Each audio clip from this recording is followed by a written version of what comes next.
Dans les magasins, vous verrez que les espaces sont très bien remplis, donc assez étroits, hein, les espaces de circulation sont assez étroits. Donc je vous demanderai de bien rester en file indienne, si possible, de ne pas vous égayer sur les côtés dans les travées, parce qu'on ne vous retrouvera pas, et puis je ne peux pas courir après tout le monde, mais ne vous inquiétez pas, vous verrez les choses importantes quand vous les verrez. Alors nous allons commencer, ici nous sommes au rez-de-chaussée, nous allons commencer par le deuxième étage,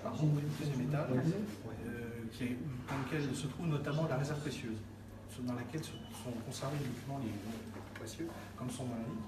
On ne pourra pas rentrer dans la réserve précieuse, parce que vous imaginez bien, c'est extrêmement réglementé. D'autre part, nous sommes trop nombreux. Mais j'ai retiré les documents de la réserve précieuse pour pouvoir vous les montrer au troisième. En fait, il y a le premier étage, c'est un étage de service, de travail. Le deuxième étage, c'est un étage de conservation. Il y a la réserve précieuse. Alors c'est la conservation des documents en fait qui peuvent être communiqués de manière simple, sans avoir de rendez-vous, choses comme ça. Et le troisième étage sont les documents plus précieux, si vous voulez, plus anciens. Et à ce moment-là, les demandes de communication sont plus, je ne vais pas dire plus compliquées, mais elles sont plus réglementées. C'est conservé dans une micro-maîtrise. Oui, ça vous verrez, hein, vous constaterez plusieurs choses, je vais vous dire tout de suite. Déjà, il ne fait pas très chaud, pour des raisons de conservation des documents. Il y a effectivement l'hygrométrie qui est sévèrement contrôlée. Et également, vous serez peut-être surpris, parce que moi, m'arrange pas trop, mais il n'y a pas beaucoup de lumière non plus. Tout simplement pour la protection des documents, parce que les documents patrimoniaux, les documents anciens, ne supportent pas bien la lumière directe. Hein. Plus des UV, c'est toutes ces questions-là. Mais bon, j'ai choisi un endroit qui est relativement bien éclairé pour vous montrer les. Oui. Véronique. Oui. Conduire la dame au deuxième par l'ascenseur, elle a du mal avec les Oui. Venez avec moi. Merci.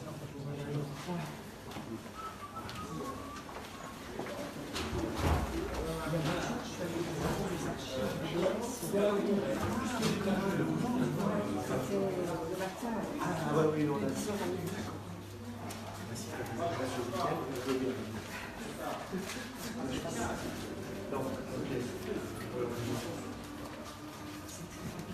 N'oubliez pas le guide, s'il vous plaît.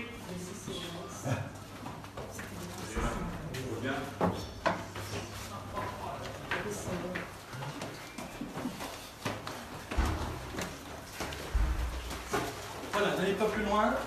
Vous êtes arrivé, pardon. Non. Comme je vous disais, ici c'est un étage, oui, c'est un étage de travail de service, hein, bien particulier à vous montrer. On monte encore un étage.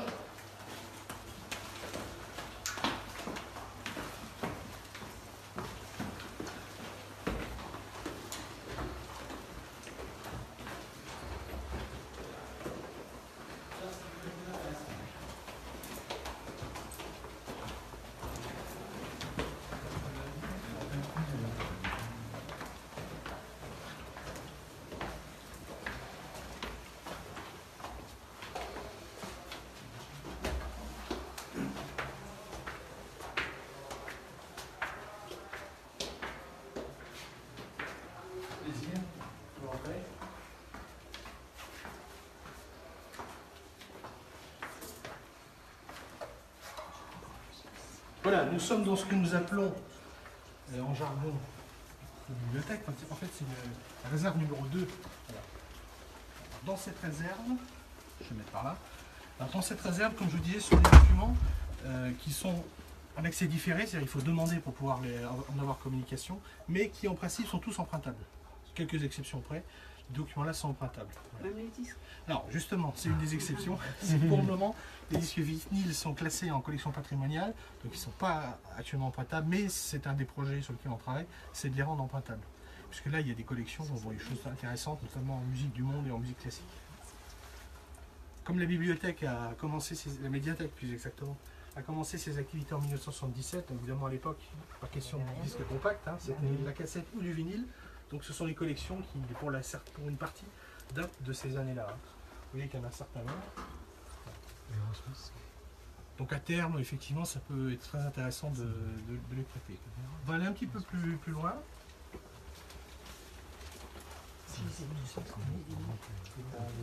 Vous avez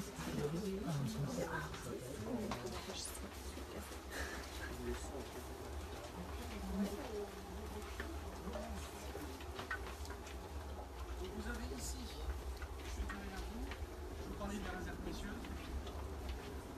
Ici la réserve précieuse, hein, vous pouvez passer devant tout à l'heure. Donc en fait c'est un coffre-fort tout simplement, sans réserve aménagée, avec toutes les conditions de sécurité adéquates. Et c'est ici que sont conservés donc, les documents les plus précieux. Alors quand je dis les documents les plus précieux, les manuscrits du Moyen-Âge, tous les documents relatifs que nous conservons par exemple de Paul Verlaine, les manuscrits autographes de Paul Verlaine, des éditions rares de Paul Verlaine, qu'est-ce qu'on peut dire, des livres d'artistes, des choses assez rares, etc., etc. Les photographies sur verre, très anciennes, sur Metz, ça arrive.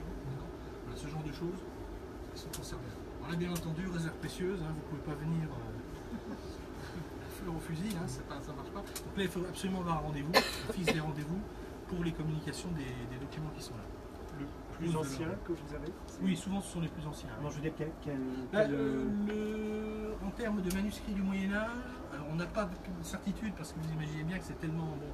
Mais on pense le manuscrit le plus ancien qu'on doit avoir ici doit dater d'entre l'an, allez, pour prendre une fourchette large, entre l'an 600 et l'an 800. C'est-à-dire que si on est dans l'échelle la plus longue, enfin la plus ancienne si on veut, bon, ça demanderait effectivement des expertises plus précises, mais d'après les éléments dont on dispose, l'an 600, on est 200 ans avant Charlemagne, hein, pour donner une idée. Donc on est à l'époque, ce n'est pas les carolingiens, on est à l'époque des mérovingiens. C'est-à-dire qu'en gros, pour vous donner une idée, entre le moment où ces manuscrits ont été rédigés et la construction de la cathédrale, par exemple, cette durée-là, il s'est passé autant de temps entre la rédaction de ces manuscrits et la pose de la première pierre de la cathédrale qu'entre la pose de la première pierre de la cathédrale et aujourd'hui. Vous voyez que là, on est vraiment très loin dans le passé. C'est un document religieux?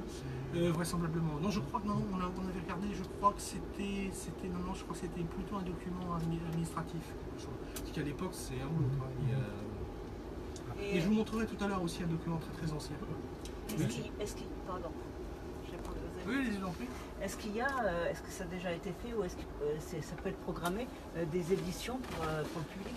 Voilà, donc, il y a un certain nombre de documents, par exemple tous les manuscrits du Moyen-Âge qu'on trouve ici ont été numérisés, ça s'est fait cette année, et aujourd'hui maintenant sont disponibles sur Internet. Vous pouvez les consulter, vous pouvez les regarder. Alors c'est des numérisations de très haute qualité, on a 200 millions de pixels, vous pouvez faire des agrandissements, vous voyez pratiquement le grain du papier, enfin pas du papier, en l'occurrence du parchemin. Il y a un site sur Internet, je pourrais vous donner l'adresse tout à l'heure, vous pouvez regarder. Je pense qu'il doit y avoir un lien. Oui. Le site en fait s'appelle IRHT. IRHT, c'est Institut de Histoire. En fait, c'est une mission qui a été coordonnée par le CNRS et qui a dépêché ici des spécialistes pour la numérisation pour numériser nos fonds. On fait au fur et à mesure la maximum de choses. Pour vous montrer tout à l'heure s'il y a un écran. Mais l'intérêt évidemment de numériser, c'est que les chercheurs, notamment les chercheurs qui habitent très loin, parce qu'on a parfois des demandes qui viennent des États-Unis ou très loin, c'est que les gens ont besoin de se déplacer, ils peuvent déjà visualiser en excellente qualité. Voilà. Il reste qu'il y a quand même parfois des chercheurs qui viennent quand même parce qu'ils ont besoin de voir des éléments qui ne sont pas visibles sur le scan, hein, sur la numérisation, par exemple les reliures, ce genre de choses, des spécialistes. Et puis il y a des gens qui préfèrent voir l'original. Alors toujours dans cette réserve, on n'ira pas jusqu'au bout, mais c'est juste pour vous, on ne va pas rester très longtemps ici, mais c'est juste pour vous donner un peu une idée des collections. Donc des collections empruntables dans l'immense majorité. Vous avez des livres, alors les livres qui sont ici, qui pourraient parfaitement être dans les espaces de prêt. On préfère les conserver ici, déjà pour des raisons de place, parce que peut-être des choses qui sortent loin, pour gagner de la place, donc on les met ici. Il y a aussi les collections qui sont plus anciennes, qui datent de l'ancienne bibliothèque qui se trouvait rue du Haut-Poirier, le musée actuellement, donc des choses qui sont peut-être plus anciennes. Qu'est-ce que je pourrais noter? Il y a des fonds un peu spécialisés, par exemple on a un fonds science-fiction, là-bas, puisqu'à une époque on avait le dépôt légal de la Bibliothèque nationale pour la science-fiction. Pareil, ce sont des collections qui sont certainement bientôt prêtées. Alors maintenant il y a des amateurs science-fiction qui cherchent des choses assez rares qu'on peut avoir ici. Alors l'ensemble des documents que vous avez à ce niveau, l'ensemble des documents est disponible. Tous ces documents sont disponibles dans la base informatique. C'est-à-dire qu'ils existent, ils sont catalogués et inventoriés. Voilà, ça, c'est la règle. C'est pas forcément le cas de ce qu'il y a au-dessus, c'est sur les choses plus anciennes, mais ici, en principe, voilà. En principe, tout ce qui est ici, vous pouvez au moins savoir qu'il existe. Donc, je ne veux pas poser plus de choses là-dessus, simplement, vous voyez, en fait, c'est une réserve qui est vivante parce qu'on va souvent chercher de documents, on en rajoute, on en enlève. Voilà. Vous avez des questions sur cette réserve, pas particulièrement? Voilà. Alors je vous invite à suivre ma collègue qui est tout au bout. Nous allons passer au troisième étage. Peut-être que je vais faire monter les... Oui, peut-être.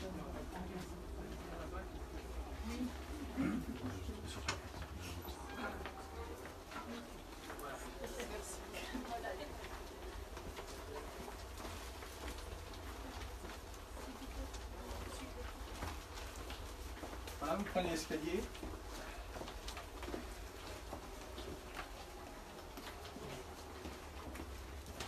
Vous allez tout de suite être surpris, je vous le dis tout de suite.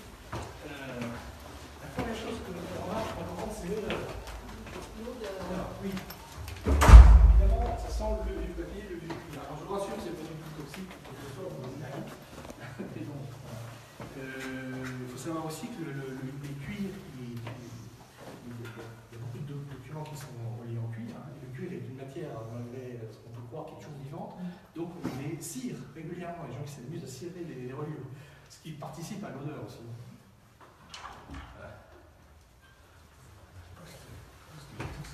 On a des choses de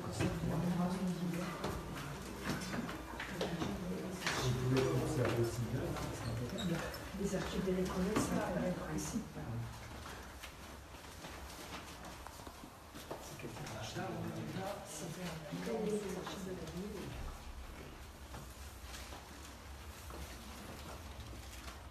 Ce type d'étagère, c'est celle qu'il y avait dans cette ancienne bibliothèque. je pense pour partie, peut-être pas tout. Hein. Je connais.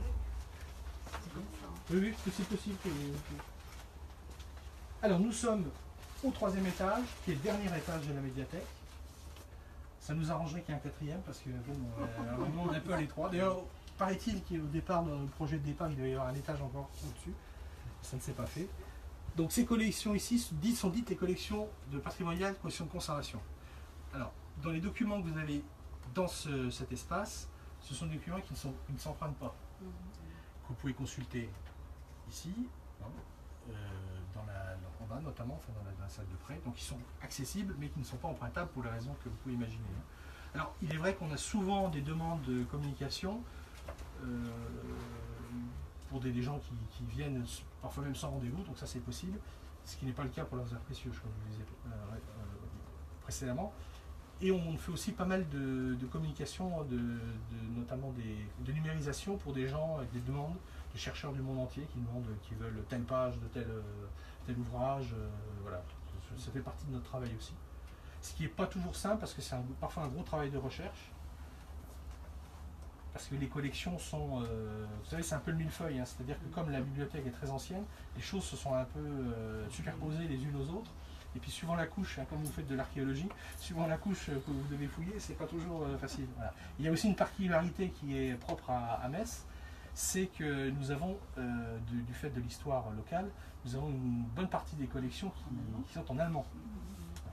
Ce qui est pratiquement, quasiment l'exception dans le Grand Est, puisque vous savez certainement que la bibliothèque de Strasbourg a brûlé entièrement pendant la guerre de 1870. Donc la bibliothèque de Strasbourg n'a pas à proprement parler de fonds anciens dignes de ce nom. Enfin, ils ont des petites choses. Voilà. Donc nous cumulons des collections. Ce qui me permet de vous dire quelques mots sur l'histoire de la bibliothèque, comme ça permettra de répondre à votre question. Alors la bibliothèque de Metz est créée en 1804 en fait. Elle a été créée en 1804, mais elle a ouvert ses portes en 1811. Il y a eu toute une période de travail. Alors l'essentiel des collections à l'époque, elles provenaient des saisies révolutionnaires, parce qu'au moment de la Révolution, on a estimé qu'il y avait les seuls établissements et les seules collectivités ou les seules personnes qui avaient des livres à l'époque. Vous imaginez bien que le français moyen n'avait pas de livres parce que c'était très cher. c'était soit les institutions religieuses, soit les nobles. Alors on a profité évidemment pour leur prendre tous, hein, aux institutions et aux nobles, et on s'est dit on va créer des bibliothèques publiques. C'était une idée tout à fait nouvelle à l'époque, hein, voilà, révolutionnaire, c'est le cas de le dire, qui serait accessible à tout le monde. Voilà. Alors il y a eu des vicissitudes que vous pouvez imaginer. Il y a une bonne partie des collections qui ont disparu parce que les fonctionnaires révolutionnaires n'étaient pas forcément des gens toujours très honnêtes, donc ils ont pu revendre une partie des choses. Enfin, bon. Alors, donc on sait qu'il y a finalement il n'y a qu'une partie qui est restée jusqu'à nous. Il y a aussi un élément ce qui est une idée qui va peut-être vous sembler étrange, mais on a parfois un peu de mal à comprendre, c'est que pendant très longtemps, l'idée de patrimoine n'existait pas. C'est-à-dire que le fait de se dire on va s'intéresser, on va essayer de conserver à tout prix les ouvrages du passé à cause de leur intérêt et de leur rareté, c'est finalement une idée assez nouvelle, qui date à peu près de la Révolution. Parce qu'avant, on s'intéressait finalement, bon, il y avait toujours les gens étaient passionnés par la Grèce ou la Rome antique, il y avait ce genre de choses, mais par exemple le Moyen-Âge n'intéressait pas. Et à tel point que même jusqu'au début du 19e siècle, le fait, on parle de gothique flamboyant, voilà, le fait le simple mot gothique était un mot qui était péjoratif. C'est-à-dire parce que tout ce qui avait existé avant la Renaissance, qui était une redécouverte de la Grèce et de Rome, ça avait peu d'intérêt. Ce qui explique en fait qu'il y a énormément de manuscrits, de choses très intéressantes du Moyen-Âge qui ont disparu, voire de l'Antiquité, tout simplement parce qu'on ne considérait pas que ça avait de la valeur et qu'il fallait le garder. Vous verrez tout à l'heure, je vous donnerai un exemple très précis justement à ce sujet. De la même façon, puisqu'on va parler un petit peu de musique aujourd'hui, il faut savoir que l'idée de répertoire, telle qu'on l'entend aujourd'hui, c'est aussi une notion récente, et encore plus récente d'ailleurs, puisque là, elle date même de la moitié du 19e siècle. Parce qu'avant, l'idée de répertoire n'existe pas. Dans les premières salles de concert, il n'y a pas de répertoire. Même au XVIIIe siècle, il n'y a pas de répertoire. C'est-à-dire que les gens, le public, ou les nobles, pour les gens qui emploient des musiciens dans les cours, ou les rois, etc., veulent tout le temps de la musique nouvelle. C'est-à-dire que l'idée de rejouer une œuvre qui a déjà été jouée, elle paraît saugrenue, sauf dans des cas très précis. Par exemple, à Rome, le fameux Miserere d'Allegri, qui était une œuvre qui date du début du XVIIe siècle, continuait à être joué, mais parce que ça avait une fonction particulière. Sinon, on est toujours étonné que les compositeurs du XVIIIe, XIXe écrivaient des montagnes de musique. Regardez, Bach a écrit 200 cantates, il en écrivait une toutes les semaines, tout simplement parce que les gens ils voulaient de la musique nouvelle. Le répertoire n'existait pas. C'est très très rare qu'on reprenne une œuvre qui avait été chantée ou jouée. Voilà. Ce qui explique le fait qu'il y ait une quantité aussi énorme de choses qui, pour l'essentiel, ont disparu, malheureusement. Alors là, je disais tout à l'heure, je vous ai parlé donc en 1811, donc l'ouverture de la bibliothèque. Alors évidemment, la spécificité de Metz, c'est donc les deux périodes d'annexion. La première annexion, 1871-1918. La bibliothèque qui avait uniquement des collections françaises, bien évidemment, les Allemands arrivent. Avec eux, ils veulent... Enfin, chose aussi qu'il faut comprendre, c'est que les deux annexions étaient très différentes. La première annexion, 1871-1918, et la deuxième, qui était une annexion nazie en fait, de 1944, c'était pas du tout au même niveau. C'est-à-dire que les nazis étaient des gens qui voulaient vraiment nazifier, c'est le cas de le dire, de manière brutale. Pour eux, tout ce qui était français était mauvais. Donc interdiction de parler français, on change les noms des villages, etc. Bon. Les Allemands, le Kaiser, enfin le fameux Kaiser de l'époque de la première annexion, c'est un esprit qui est un peu différent. C'est un esprit un peu qui existait à l'époque, par exemple dans l'Empire d'Autriche-Hongrie, qui a disparu en 1918 à cause de la défaite, qui était composé en fait d'une multitude de peuples. Et dans l'esprit même du Kaiser, on pouvait tolérer que le Reich allemand soit composé de peuples différents. Mais avec évidemment la culture de base officielle qui était allemande, mais on tolérait qu'il y ait des particularités régionales. C'est pour cette raison qu'à l'époque du Kaiser, la presse à Metz, la presse en français a continué à être publiée. Ce qui étonne toujours, mais c'était pas du tout interdit, il y avait des ouvrages, la presse en français qui était... Voilà. L'idée étant, on va montrer aux Français qu'on leur est supérieur, mais en essayant de les convaincre. D'où une politique de grands travaux, la cathédrale qui est rénovée, qui est modifiée, on bâtit la poste, etc. Enfin, voilà. Bon, après, la gare, après c'est une question de goût, on aime ou on n'aime pas, mais voilà. Mais c'était ça l'idée. Et à la bibliothèque, pareil, donc on a évidemment les conservateurs, le directeur de la bibliothèque était allemand, et on a introduit dans les collections des documents en allemand, sans pour autant faire disparaître les documents français. Par contre, à l'époque nazie, les gens qui étaient en place ici, fort heureusement, ont sauvé, il faut le dire, appeler les choses par leur nom. Par précaution, ici il y avait des documents en français qu'ils ont préféré cacher par crainte qu'ils puissent être détruits. Voilà. Ce qui malheureusement a été le cas pour une partie des collections, parce que vous connaissez certainement l'aventure qui s'est produite à Metz.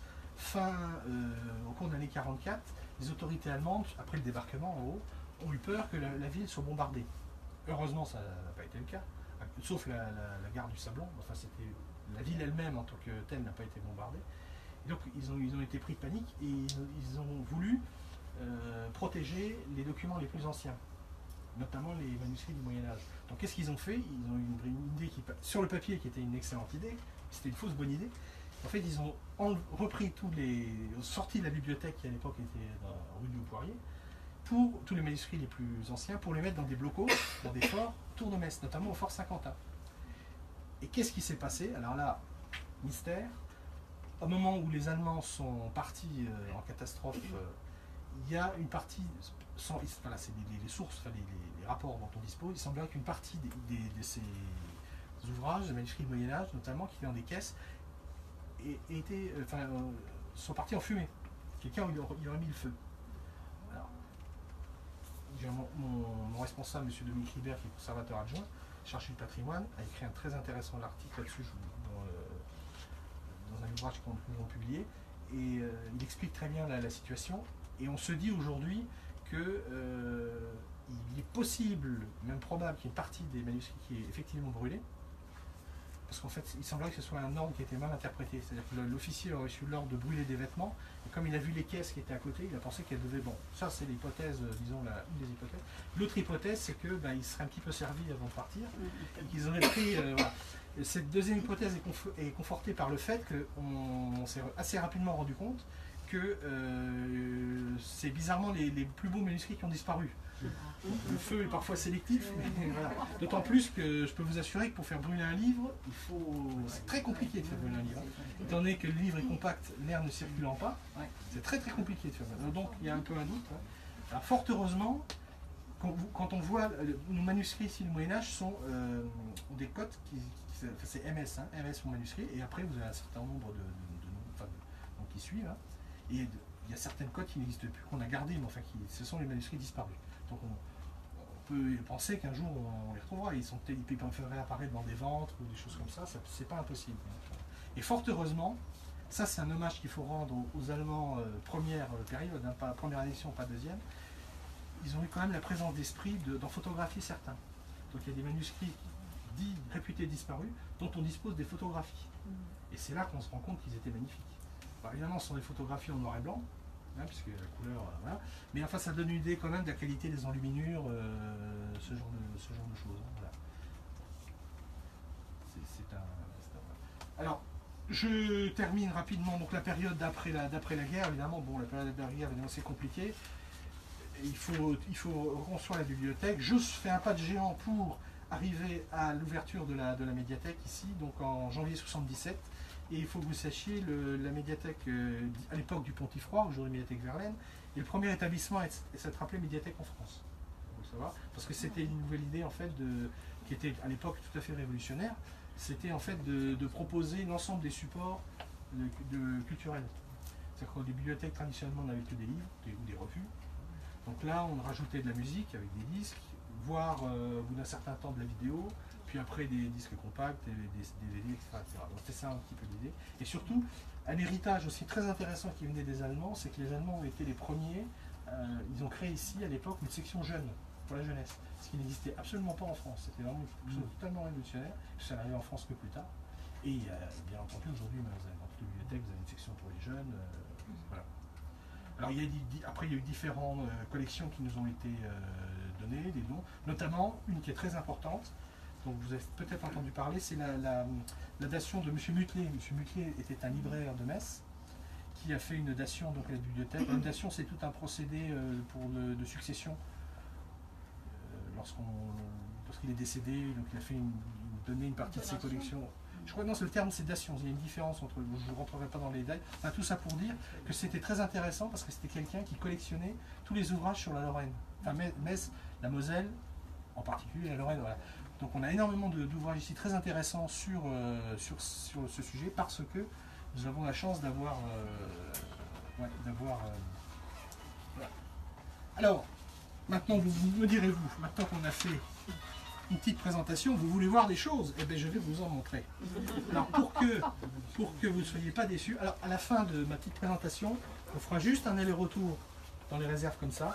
Hein, vous pouvez, sans vous perdre dans les travées sur les côtés, hein, simplement pour que vous puissiez voir l'importance de la collection. Vous voyez qu'elle est quand même... vous imaginez bien qu'il y a un certain nombre de volumes ici. Hein. Quand vous serez arrivé au bout de vos rayonnages, vous ferez quoi? Là, c'est le problème. C'est le problème. On va surélever le bâtiment ou en faire C'est un le problème, c'est qu'il supplémentaire? faudrait, dans un monde idéal, il faudrait qu'on ait une nouvelle médiathèque. Ah oui. Donc il a été question à une époque, puisqu'on devait construire une médiathèque là, près du centre Pompidou, qui malheureusement le projet n'a pas abouti. Et c'est vrai que ça serait souhaitable. Alors on peut aussi envisager de délocaliser par exemple les collections de conservation qui soient sur un autre site. C'est possible aussi. Mais dans l'idéal, il faudrait vraiment, dans l'idéal il faut vraiment avoir un nouvel établissement plus grand, plus. Voilà. Alors je vais commencer par vous montrer une pièce vraiment intéressante.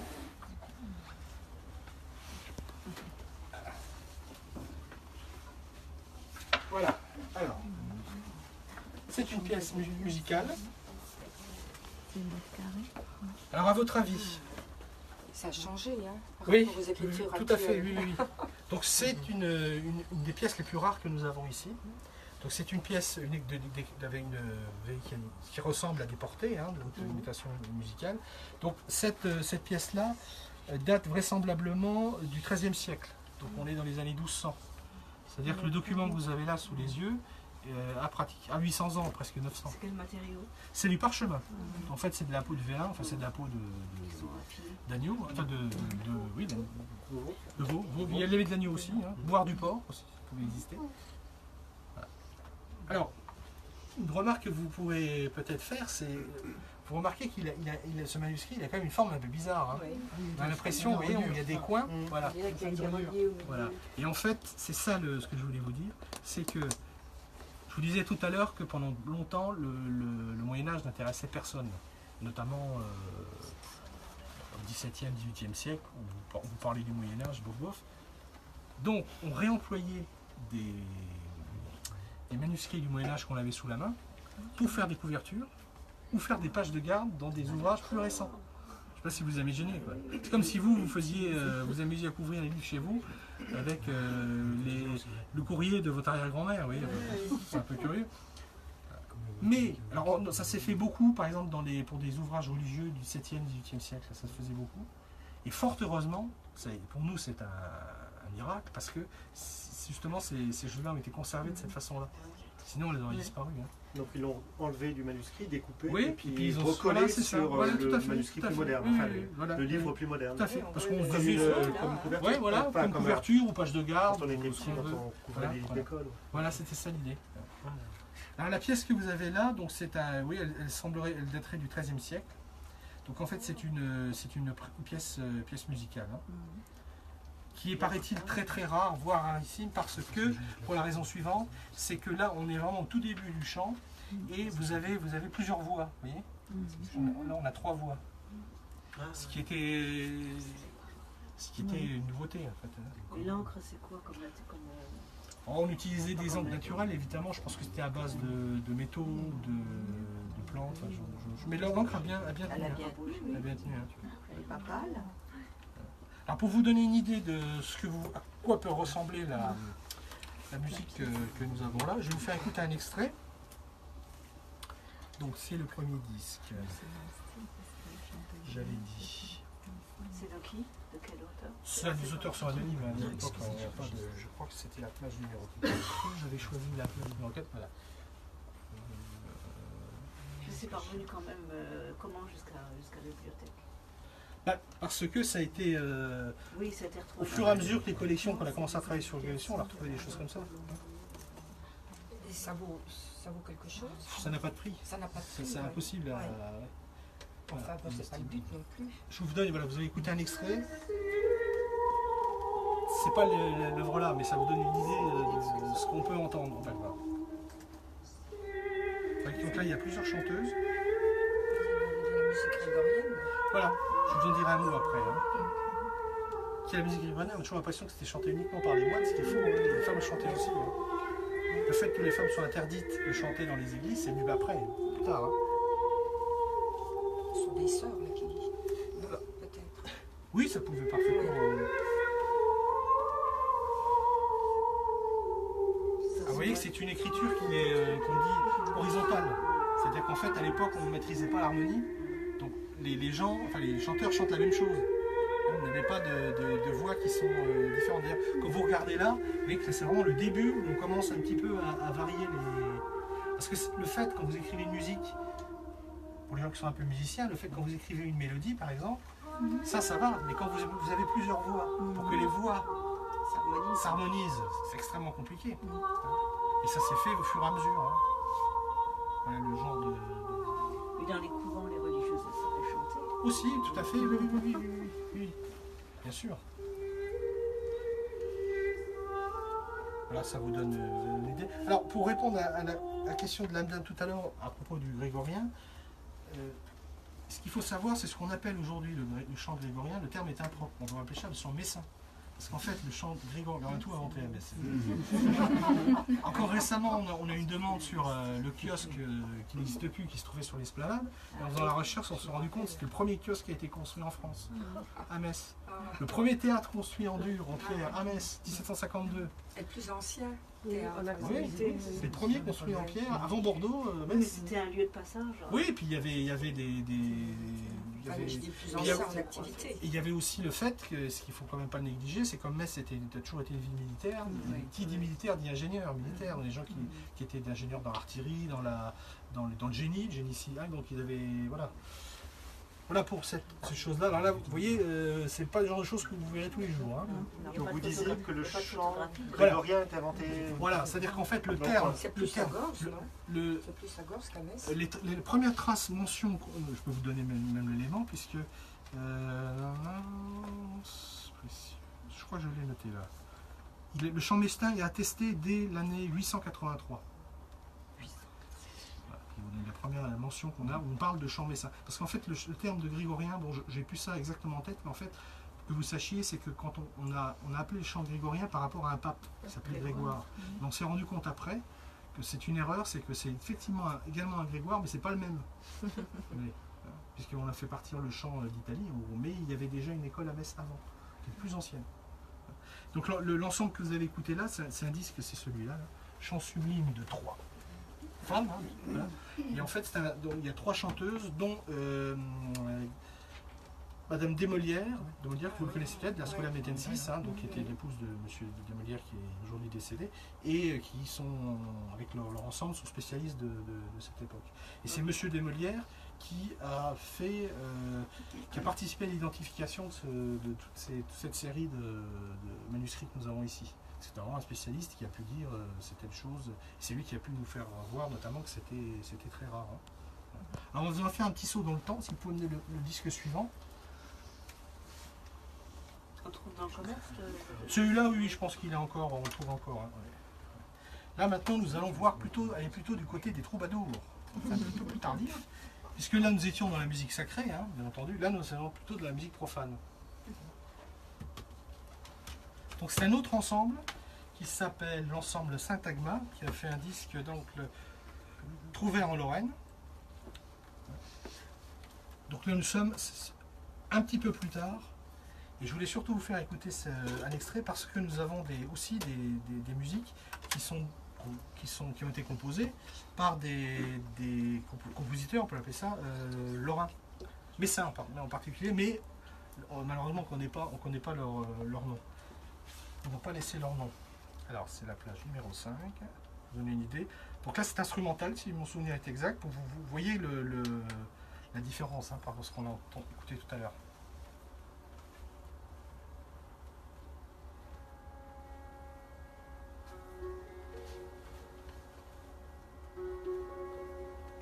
Alors, évidemment ce sont des reconstitutions, hein, parce que personne n'était là pour... Et en plus le système de notation musicale à l'époque, faut arriver à le comprendre. Donc, Il croise plusieurs.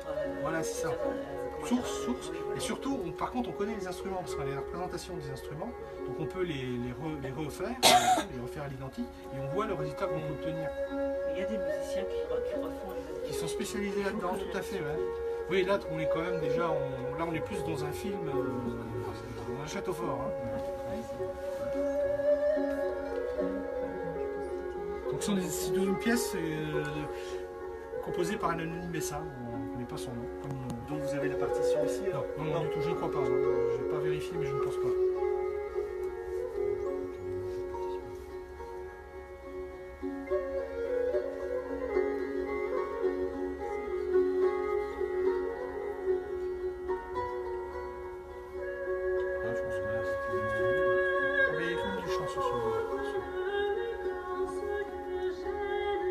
En français par contre, on n'est pas parce que certainement que les premiers manuscrits, les plus anciens, sont uniquement en latin, voire en grec, enfin, a priori plutôt en latin, ou en hébreu pour les hébraïcains, hein.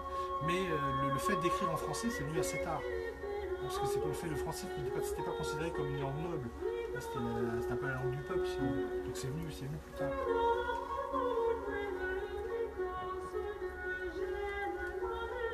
De temps en temps un mot. Et c'est assez troublant parce que cet ensemble syntagma, il fait un concert à la bibliothèque avec un chanteur, un accompagnement de luth, je me souviens. Et donc il chantait vraiment le texte de l'époque. Et c'est assez étrange parce que, comment dire, quand vous écoutiez le texte chanter, ça doit faire le même effet quand si vous le lisez, c'est comme quand vous entendez un texte dans une langue étrangère que vous maîtrisez un peu. C'est-à-dire vous comprenez le sens de ce qui est dit. Bon, les thèmes sont toujours un peu les mêmes, hein, c'est l'amour courtois, etc. Mais sans pouvoir, au mot à mot ou phrase par phrase, expliquer ce qui est dit. C'est une impression très étrange. Hein, je pense que vous voyez ce que je veux dire. Oui. Hein, il y a une ambiance. Alors, on progresse dans le temps.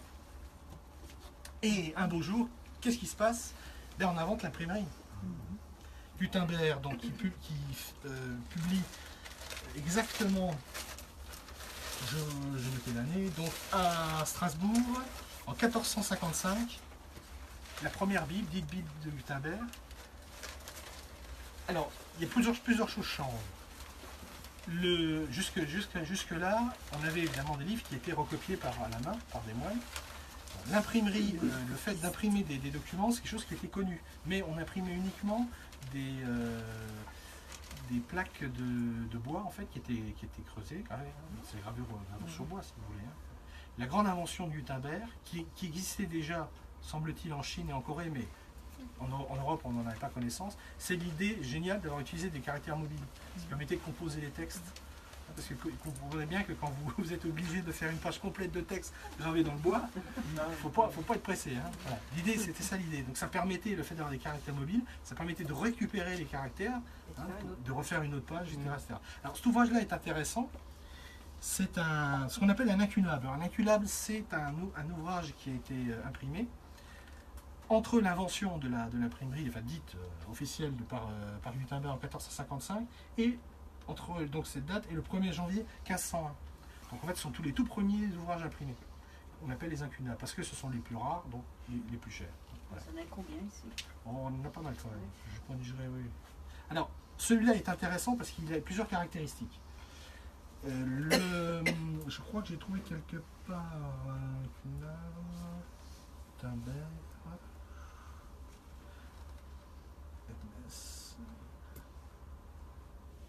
Celui-là a plusieurs caractéristiques, parce qu'on retrouve le parchemin, mais qui là n'est utilisé que pour la couverture. D'accord ? Donc c'est un héritage du passé. Vous avez du papier, avec un magnifique tampon, vous voyez, Stadtbibliothek Metz. Hein. Vous avez donc du papier, celui-là, et, cerise sur le gâteau, vous avez des gravures sur bois, qui en plus sont en couleur. On a mis de la couleur. Hein, voilà. C'est en français? Alors celui-là, non, celui-là est en latin. Ah oui, c'est pas des enluminures faits. Voilà, là c'est déjà de la production semi-industrielle, c'est-à-dire qu'on récupère le petit, la petite gravure sur bois. Voilà. Hein, on imprime la sur la page qui a été imprimée. Voilà. Alors ce papier-là, donc à l'époque c'est le papier, on appelle ça le papier chiffon, c'est le papier. Alors l'intérêt de ce papier, c'est qu'il est, vous voyez, Tournez un peu le. Ouais, merci. Hein, vous voyez. L'intérêt de ce papier, c'est un papier qui se conserve très très bien. Ouais. Là, par exemple, on est dans cet incunable, donc là, on est avant 1500. Et l'encre est encore Ouais. pas pâlie. Hein. Ouais. Alors, donc en fait, d'après mes recherches, il s'agirait c'est un recueil de sermons qui était pour l'usage des prêtres, pour la messe, le sermon pendant la messe, et des sermons qui sont basés sur le Nouveau Testament. Ça explique pourquoi on voit Jésus. Alors, par exemple, ça c'est assez curieux, je tenais à vous le montrer, vous voyez Jésus avec le diable. Oh. Et alors, on aimait tellement peu le diable qu'il y a qui lui a frotté la tête. Pas qu'on le reconnaisse. En latin, autrement, les floutés. Flouté, ouais. Voilà, c'est ça. Voilà. Aujourd'hui, ça serait flouté. Voilà. Donc ce papier-là, c'est un papier qui se garde très bien, qui a été utilisé très longtemps, juste pratiquement dans les années 1850, où on a commencé à produire du papier industriel, qui était une véritable catastrophe, parce que le papier industriel était fait à base de bois. Alors que là, c'est fait à base de chiffon. Il y a un peu de bois, il peut y avoir un peu de bois dedans, mais c'est surtout des chiffons. Donc du tissu. Et le papier à base de bois, non seulement le papier ne tient pas dans le temps, mais en plus l'angle utilisé était acide. Ce qui veut dire que vous avez des ouvrages du 19e siècle, des années 1850, qui tombent littéralement en poussière. Alors que vous avez des ouvrages comme ça, qui peuvent avoir jusqu'à 1000 ans, enfin disons 800 900 ans, qui sont parfaitement conservés. C'est le paradoxe. Et c'est le problème qu'on va rencontrer ultérieurement dans les bibliothèques, c'est qu'on va avoir, à la limite, on va avoir, dans le pire des cas, imaginons le pire des cas, on peut conserver, les ouvrages les plus anciens seront les plus importants, mieux conservés que les plus récents. D'où la nécessité aujourd'hui de numériser beaucoup de documents du 19e siècle, parce qu'on a peur qu'ils tombent littéralement en poussière. Et on a ce même problème aujourd'hui avec le bois et le papier pour nos documents d'aujourd'hui. On n'a pas vraiment le recul, mais aujourd'hui on a beaucoup de papier recyclé aussi, donc on ne sait pas après avec le temps. Même l'encre. L'encre aussi. Alors, si vous pouvez me donner le disque là, pour qu'on continue notre avancée chronologique. Ça, c'est un disque intéressant. Là, nous arrivons à la Renaissance. Donc, vous savez qu'à l'époque de la Renaissance, il existait le duché de Lorraine. Il y avait des ducs de Lorraine qui étaient indépendants de la France. Bon, il y a eu diverses péripéties, mais pendant très longtemps, le duché de Lorraine était indépendant de la France, alors que Metz faisait partie. D'abord, c'était les trois évêchés, puis après, le Metz fait partie du royaume de France. Les ducs de Lorraine étaient des gens sûrs d'eux-mêmes, très importants, et évidemment, quand ils venaient à décéder, on leur faisait des funérailles grandioses, ce qui était le cas de Charles III, donc, qui a été enterré, qui est décédé en 1608, et on lui a fait des funérailles très importantes. Pour l'occasion, on a composé une musique pour ces funérailles, donc je peux vous faire un petit extrait. C'est pas grave, il ira pas loin. Donc c'est une musique de requiem, tout simplement. Mais c'est pas ça le plus important, parce que je voulais vous le faire écouter pour une autre raison. Alors, là, je le vois à l'envers, c'est pas. Voilà. Donc vous avez vu, vous avez la pompe, le tambour. Vous pouvez imaginer donc le convoi funéraire qui. Alors.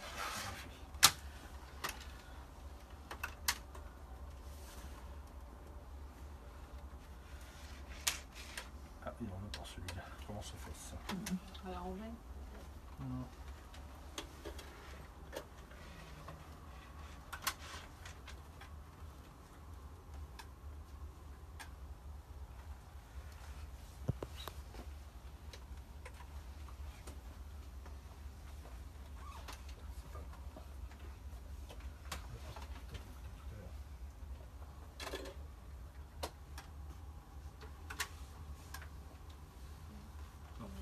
Il n'en veut pas de celui-là. L'intérêt de ce disque, c'est que, en plus de la messe, de l'enterrement, on avait enregistré, les gens s'étaient amusés à enregistrer l'oraison funèbre qui avait accompagné. C'est peut-être un DVD, c'est peut-être. Non, ça c'est. Et l'intérêt de l'oraison funèbre, c'est que c'est prononcé, l'enregistrement a été fait avec la prononciation de l'époque. Ce qui est très troublant pour nous, parce que, enfin, vous avez peut-être déjà entendu des poèmes ou des pièces de théâtre, ça se fait parfois qu'ils sont lus avec la prononciation de l'époque. Il faut savoir que par exemple à l'époque, on prononçait les S à la fin des mots, ce qui donne un rythme totalement différent d'aujourd'hui. Un Français de l'époque, même jusqu'au XVIIIe siècle, c'est un petit peu changé au XIXe, il vient aujourd'hui, il aurait du mal à nous comprendre. Déjà parce que le français n'est pas vraiment accentué, hein, enfin en tout cas dans le nord de la France. Et à l'époque, on parlait vraiment un français où on accentuait énormément et qui ressemblait beaucoup, qui pouvait ressembler au français tel qu'il est parlé dans le sud de la France. Hein. Oui. Et on le sait aussi parce qu'on s'aperçoit que pour des textes qui étaient versifiés, parfois si on ne prononce pas les S finaux, ça ne colle pas. On a l'impression qu'il manque des pieds, vous voyez. C'est très, très, très bizarre. Je suis vraiment un peu ennuyé que celui-là, j'en ai essayé un autre, j'espère que c'est pas mon poste qui a rendu l'âme. Ça serait dommage. Pour un requiem, on me dirait. Hein. Ça serait de circonstance, mais. Il a pris pour vous sérieux. Ah non, il n'a pas l'air d'en vouloir. Hein. Le fil, il dit pas des grands. Non, il y a des piles. Ah, c'est d'accord. Voilà, ça c'est bon. Ah, là, attendez. Ah, là, ça va mieux. Alors, je vais quand même refaire un essai, parce que je vais quand même respecter l'ordre chronologique. Je vais refaire un essai, au moins vous faire écouter parce que j'y tiens vraiment, parce que je sais que ça vous surprendrait. Ça vous surprendra. Voilà, ça a l'air d'aller mieux. Voilà, donc c'est la page 19.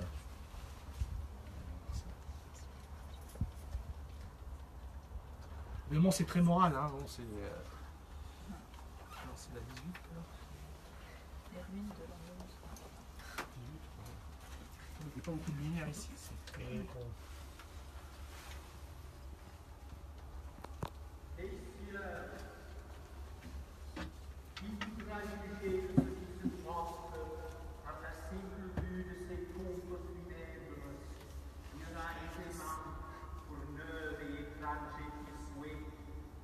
que les communes appréhensions des hommes conçoivent est interdit.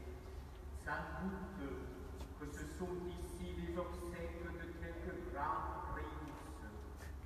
Mais celui qui aura les yeux assez clairs pour au travers des nôtres lire dedans nos cœurs, il voit le portrait de la naïve image de celui à la mémoire duquel les mouères.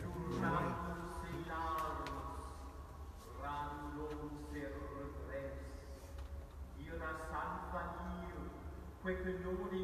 Quoique.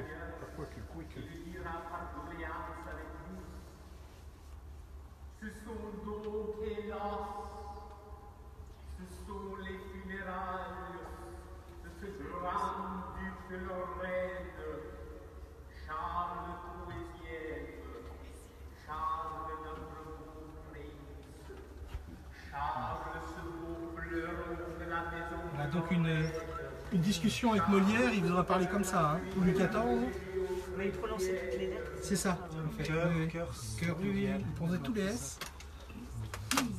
Et d'ailleurs, C'est joli. Hein. oui. D'ailleurs, c'était une particularité du français, c'est que le français, c'était comment dire, puisqu'on parlait de musique, en France, on ne faisait pas vraiment la différence entre le fait de chanter et la déclamation. C'était un peu... D'ailleurs, à tel point que quand le conservatoire a été créé au moment de la Révolution, c'était le conservatoire de musique et de déclamation. C'est-à-dire qu'il n'y avait pas le théâtre d'un côté, vous voyez. Et quand vous écoutez, ça se trouve encore, Sarah Bernard par exemple, c'est une tradition qui a perduré très longtemps. Quand vous écoutez les enregistrements de Sarah Bernard, sans comparer forcément à ce que vous entendez là, mais il y a une façon, voilà, c'est-à-dire que c'est pas, pourtant elle interprète un texte qui est du théâtre, hein, l'aiglon ou autre chose, mais on a l'impression que c'est entre le chant et la déclamation. C'est typiquement français ça. Qu'est-ce que vous entendez par déclamation? C'est la parole normale? Oui, c'est-à-dire que maintenant vous écoutez, vous regardez, vous écoutez une pièce de théâtre moderne, ouais. Les gens essaient de parler comme vous aimez. Oui, d'accord. À l'époque non, on est dans un entre-deux. Voilà, il y a de l'emphase, et on est presque dans du chant en fait. Il y a comme ça un rythme, et faites l'expérience. Écoutez les instruments de Sarah Bernard, voilà, c'est exactement ça. C'est conservatoire de chant et de déclamation. Quand le Mozart, je vous parlais de Mozart tout à l'heure, Mozart arrive à Paris, enfin le père avec son père, Son père est effaré. Il dit mais qu'est-ce que c'est que ces Français, on comprend pas. On ne sait pas s'ils chantent ou s'ils parlent. Ouais. Et Louis Jouvet, il avait un peu encore ce Oui, un peu. Oui, ça a duré très très longtemps. Maintenant, c'est bon. Évidemment, ça ne se fait plus, mais il y avait cette particularité française. On s'ennuierait maintenant. Peut-être. Alors, on va tout doucement arriver à l'époque baroque et à l'époque classique. Alors, pour l'époque baroque, vous me direz, il y a une petite actualité, et c'est pour ça que je tenais à vous en parler, parce que vous savez que le nouveau film Terry Gilliam sur Don Quichotte va sortir. Hein, voilà. Et nous avons un compositeur local qui s'appelle Joseph Bodin de Boismortier, qui est né à Thionville. Il est né à Thionville en 1689, qui avait écrit lui-même un conte Don Quichotte, qui d'ailleurs avait été donné à l'Arsenal il y a quelques années. Ça, c'est l'enregistrement qui avait été fait à l'issue des représentations à l'Arsenal. Bon, je ne vais peut-être pas forcément vous faire écouter un extrait, mais c'était pour vous montrer quand même comme il y a une petite actualité là-dessus, et que c'est un compositeur local. Voilà. Joseph Bodin de Boismortier, né à Thionville, qui a fait une très bonne, très grande carrière. Vous ne pourriez pas faire une liste de tout ce que vous... Oui, mais je la ferai, on la postera. On la postera, oui. Alors, à la même époque, alors lui il est vraiment intéressant. Henri Desmarais, est-ce que vous avez déjà entendu parler d'Henri Desmarais, hein, donc qui n'était pas à proprement parler lorrain, parce qu'il est né à Paris, mais qui s'est retrouvé exilé dans le duché de Lorraine, qui à l'époque était indépendant de la France, hein, pour une raison simple, parce qu'il avait une très mauvaise idée. Il s'est amusé à enlever une jeune fille, parce qu'il voulait absolument l'épouser. Les parents ne devaient pas être tellement d'accord, donc il l'a enlevé. Et forcément, même à l'époque, c'était pas très bien vu. Donc il a été obligé de s'exiler parce qu'il risquait de la pendaison, hein, tout simplement. Voilà. Donc il s'est retrouvé en Lorraine. Il a été obligé de rester en Lorraine sans pouvoir retourner en France. Et en Lorraine, donc il a profité pour la Valence. En fait, ce sont des motets lorrains. On appelle ça les motets lorrains, qui ont été écrits pour la cour de Lunéville. C'est sous Stanislas. Enfin, d'abord le père de Stanislas, pas le père de Stanislas, le duc de Lorraine, puis Stanislas. Et donc, il n'a jamais pu retourner en France. Hein. Il a écrit des suppliques, il a même envoyé de super musiques au roi de France en lui expliquant qu'il demandait sa clémence, etc. Ça ne s'est jamais fait. Pour vous donner une idée, comme à l'époque il a été condamné donc, par contumace, puisqu'on ne pouvait pas se saisir de lui, hein, et on avait brûlé son effigie en place de Grève, symboliquement, pour lui faire comprendre ce qu'il risquait en cas de retour. Par contre, c'est la jeune fille enlevée, on n'a jamais su ce qu'elle était devenue. On ne sait pas si elle l'a suivi. Alors, c'est un compositeur qui est intéressant parce que, contrairement, là on a l'époque de Lully, hein, en gros, la fin du règne de Lully, et contrairement, c'est le seul compositeur français de l'époque qui, étant donné qu'il a connu l'exil, avant d'arriver en Lorraine, il a un petit peu voyagé, notamment en Catalogne, etc. C'est le seul compositeur français de l'époque qui a voyagé, donc qui a entendu des musiques différentes de ce qui était pratiqué à la cour de Louis XIV. Parce que Louis XIV, Lully en tout cas, qui était l'intendant de la musique de Louis XIV, ne tolérait pas, c'était lui le chef, hein, il tolérait des compositeurs qui étaient ses adjoints, si vous voulez, mais ils écrivaient dans son style à lui. Voilà. C'est-à-dire que tout ce qui était étranger, il ne voulait pas l'entendre parler, donc on n'a pas vraiment de traces ni musicalement, ni trop de musique italienne, parce que Lully, bien qu'étant italien, écrivait de la musique française, qu'il a pratiquement inventée, en tout cas pour cette époque-là. Et lui, il a eu la chance vraiment d'entendre d'autres choses. Et d'ailleurs, si vous avez la curiosité d'écouter sa musique, vous vous en rendez compte. C'est vraiment une exception dans le paysage français de l'époque. Voilà. Alors, je fais le lien. On arrive tout doucement, voilà, on arrive tout doucement au XVIIIe siècle, et je vous montrer une très belle chose. C'est donc des Fables de La Fontaine, une édition des Fables de La Fontaine. Ah, vous voyez que on peut faire des petits volumes aussi, hein. On ne fait pas forcément des... Ce sont des Fables de La Fontaine qui ont été publiées en 1742. Voilà. C'est une très belle édition. Oui, c'est un choix. Hein. Voilà. Je le fais tourner. Oui, c'est un petit format. Hein. Format de poche, oui, si on veut. Oui, oui. Donc, bon, déjà, il fallait quand même avoir de bons yeux. Voilà. Oula, on l'a fait. Donc en France. Ouais, là en François. En François, d'accord. Non, oui, c'est en français. Hein. Et doré alors Oui, ça c'était doré. Alors, ce qu'il faut savoir, c'est que l'édition à l'époque est différente d'aujourd'hui.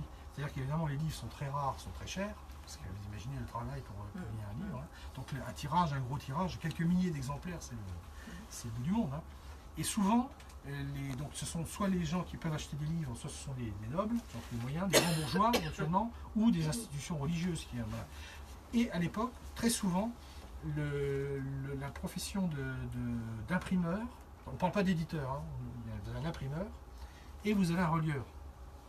Et très souvent, les livres sont vendus sans la reliure, parce que la personne qui achète le livre veut le faire relier à ses armes ou suivant, avec la même présentation, si vous voulez, que les autres ouvrages de sa collection. Ça veut dire qu'on trouve, là par exemple, là, je ne pourrais pas vous dire à qui il a appartenu, mais on trouve, c'est un don, c'est un don. On retrouve parfois, on a le cas par exemple des volumes d'encyclopédie d'Alembert et Diderot, on a une l'encyclopédie qui se présente sous forme de feuille, c'est-à-dire qu'il n'y a pas de reliure.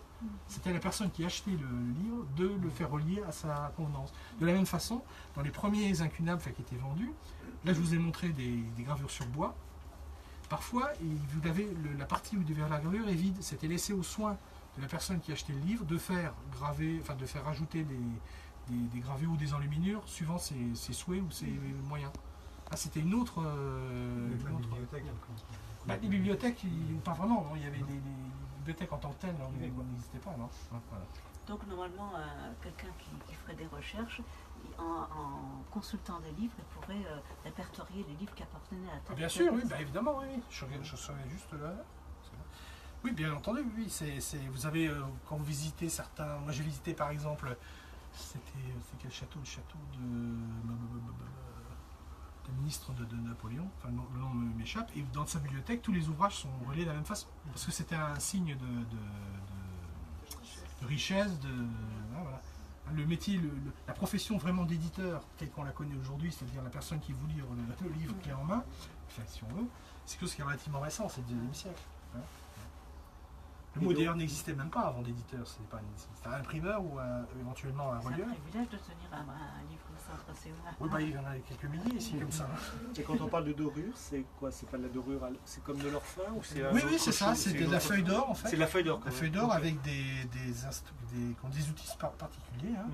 Voilà. Nous avions un collègue ici, qui maintenant ne travaille plus là, chez nous, mais qui avait une spécialité de dorure aussi. Sur le rebord des feuilles là. Oui, tout à fait. Là, oui, non, ça c'est fait appliquer avec un pinceau. C'est un pinceau, oui. Mais là par contre, c'était vraiment appliqué dans le cuir, hein, avec une feuille. Enfin, c'est une technique qu'il faut maîtriser. Hein.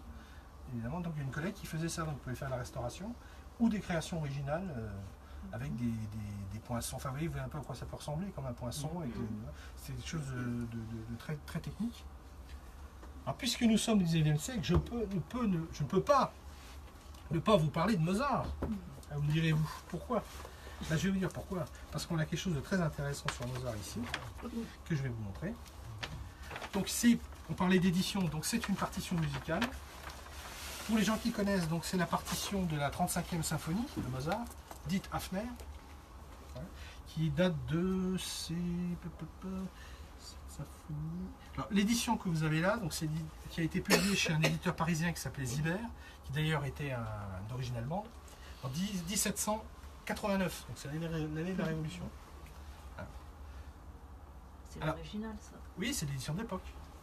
Alors 1789, vous me direz, ah bah oui, Mozart 1789, Mozart est toujours vivant, parce qu'il est mort en 1791. Hein. Donc Mozart est mort tellement jeune, puisqu'il est mort à 35 ans, il a laissé un nombre très important d'œuvres, mais il n'a pas eu la chance de voir beaucoup de ses œuvres publiées de son vivant. On a beaucoup publié des œuvres de Mozart après sa mort, notamment au début du 19e siècle. Voilà. Mais il y a eu quelques éditions quand même de son vivant, notamment cette symphonie. Donc, du répertoire du concert spirituel, donc ça c'était un orchestre parisien qui donnait des concerts à l'époque. Symphonie à 2 violons, enfin il y a tout le détail, composée par W.A. Mozart, œuvre. Alors, il n'y a pas de numéro, parfois on attribuait un numéro d'opus, voilà, à Paris, chez M. Zibert, qui se trouvait rue Saint-Honoré. Alors vous voyez, la pratique de l'époque, c'était que l'éditeur signait systématiquement Chaque exemplaire? Voilà, pour en prouver l'authenticité, parce qu'il y a des contrefaçons, vous imaginez bien. Donc là, on a en plus un autographe de M. Zibert, oui. Intéressant. Donc, en fait, là, c'est une partition, c'est pas ce qu'on appelle un conducteur aujourd'hui. Hein. Ça n'existait pas, ou très très peu à l'époque. On vendait les parties. Donc là, par exemple, vous avez la partie violino primo, vous avez la partie de premier violon. Et suivant, là où c'est intéressant, c'est suivant l'effectif dont on pouvait disposer. Vous voyez, par exemple, là, dans cette version-là, on a barré les clarinettes et les flûtes. Mais quelqu'un qui voulait quand même jouer la symphonie avec clarinette et flûte, se débrouillait pour se procurer la partition de clarinette et flûte, et on faisait quoi? On se l'écrivait à la main. Donc en même temps, vous voyez, pour le même prix, vous avez un manuscrit du 8e musical. Donc c'est le travail de copiste hein, qui devait recopier les parties. C'est un métier. Rousseau a fait ça très longtemps, il était copiste de... Mais imprimé après, quand vous dites. Non, c'était gardé, c'était pour l'exécution en fait. Hein, voilà.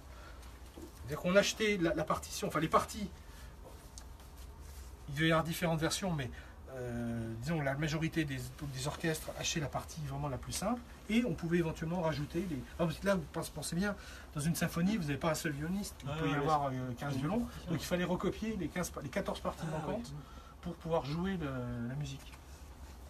Voilà. Voilà l'exemple. Donc c'est une des partitions les plus intéressantes que nous ayons ici parce qu'elle est, elle a été, comment dire, la date, elle a été datée 1789. Alors comment vous direz-vous comment on fait, puisque là il n'y a pas la date sur la partition, ça se faisait pratiquement jamais. C'est qu'en fait les spécialistes chez les éditeurs avaient ce qu'on appelait des numéros de plaques.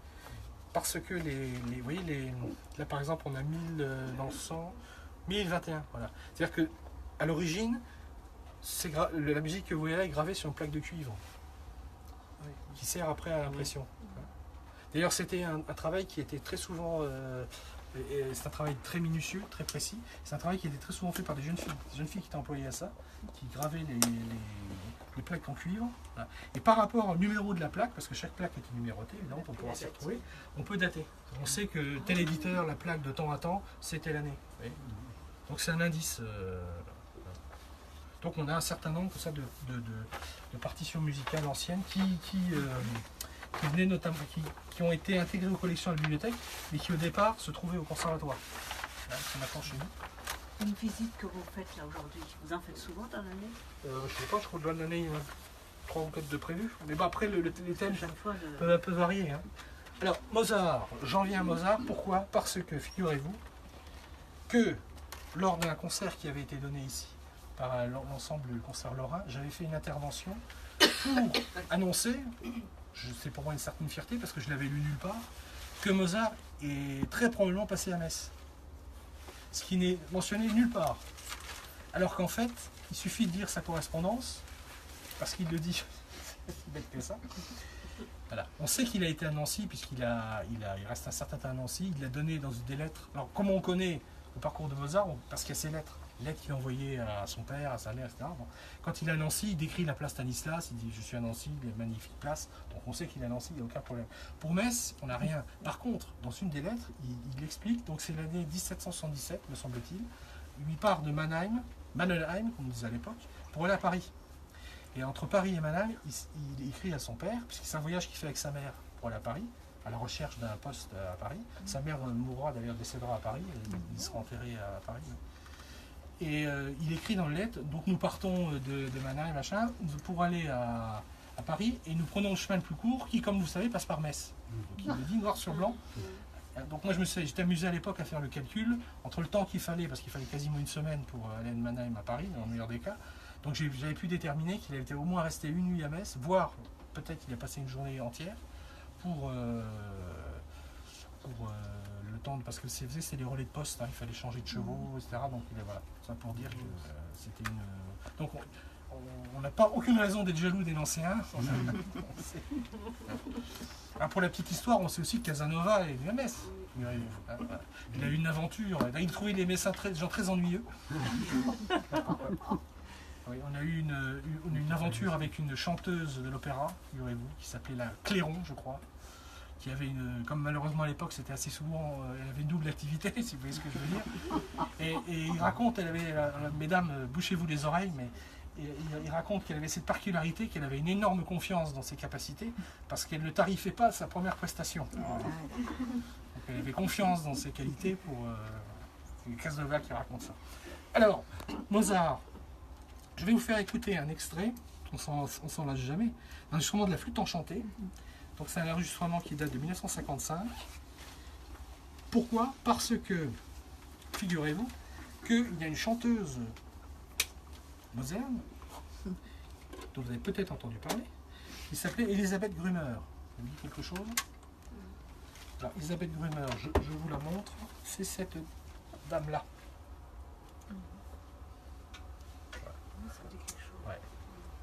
En fait, elle est née à Jutz, Niederjens, comme disaient les Allemands, donc Basse-Jutz, donc à côté de Thionville. Donc elle est née pendant la première élection, hein, puisqu'elle est née en 1911. Hein, voilà. Et ce qui est assez amusant, c'est que dans beaucoup de dictionnaires actuels, notamment le dictionnaire des interprètes qui a été publié chez Bouquin, on l'a fait naître à Dielhofen, donc évidemment à Thionville, à côté de Lutz, et Dielhofen en Allemagne. Donc il n'est marqué nulle part qu'en fait elle est née en France. Curieux. Alors elle a eu une vie assez dramatique parce que en 1918 elle a été expulsée avec, comme beaucoup d'Allemands, de Moselle. Hein, elle était donc expulsée, elle est retournée en Allemagne. Elle a perdu son mari pendant la guerre au cours d'un bombardement. Enfin, elle a eu une vie quand même pas marrante. Hein.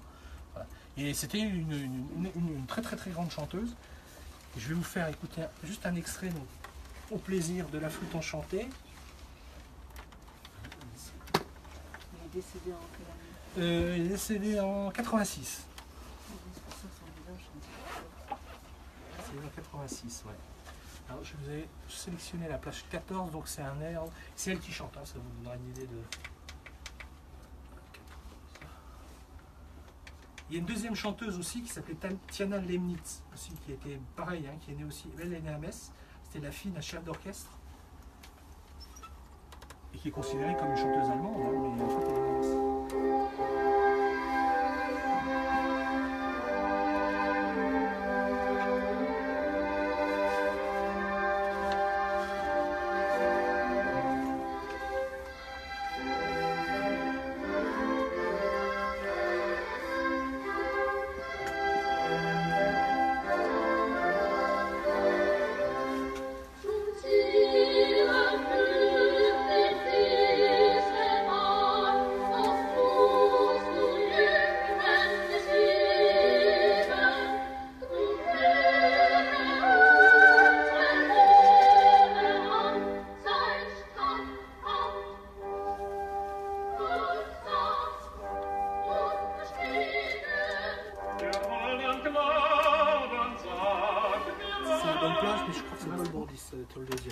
Ça fait rien. Vous connaissiez Elisabeth Gruner, que vous avez entendu parler, non? Jamais?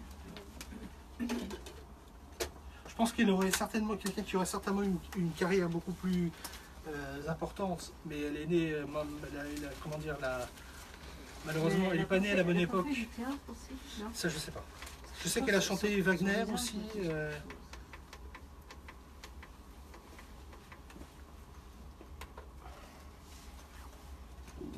Je crois que c'est bon.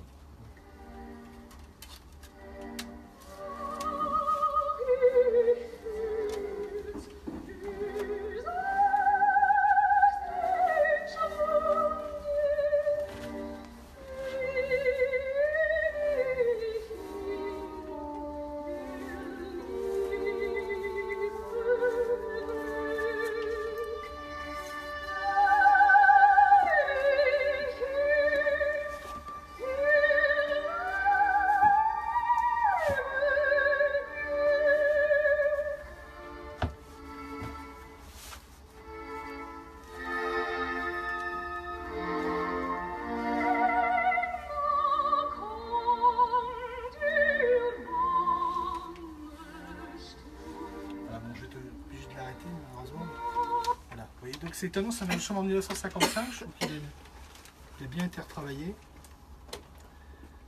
Alors si nous avançons encore, on arrive au 19e siècle. Si je vous demande les deux grands compositeurs messins du 19e, vous me citerez qui? Messin du 19e. Ouais. Ah, oui, mais on va dire 19e, oui. Ambroise Thomas, oui. Et Gabriel Pierné. Alors, Ambroise Thomas, lui, leurs situations sont un peu différentes. Ambroise Thomas, lui, né près de la cathédrale, aussi d'une famille de musiciens. Lui, né en 1811, me semble-t-il. C'est pas de bêtises. 1811, Ambroise Thomas. Alors, Ambroise Thomas, c'est tout à fait curieux parce que c'est un. Il reste pas à Metz. Hein.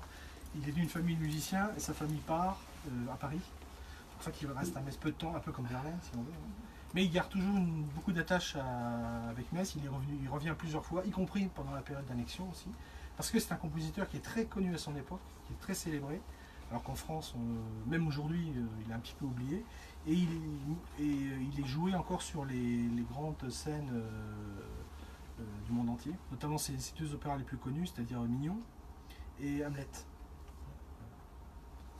Donc là, je vous montre un enregistrement par exemple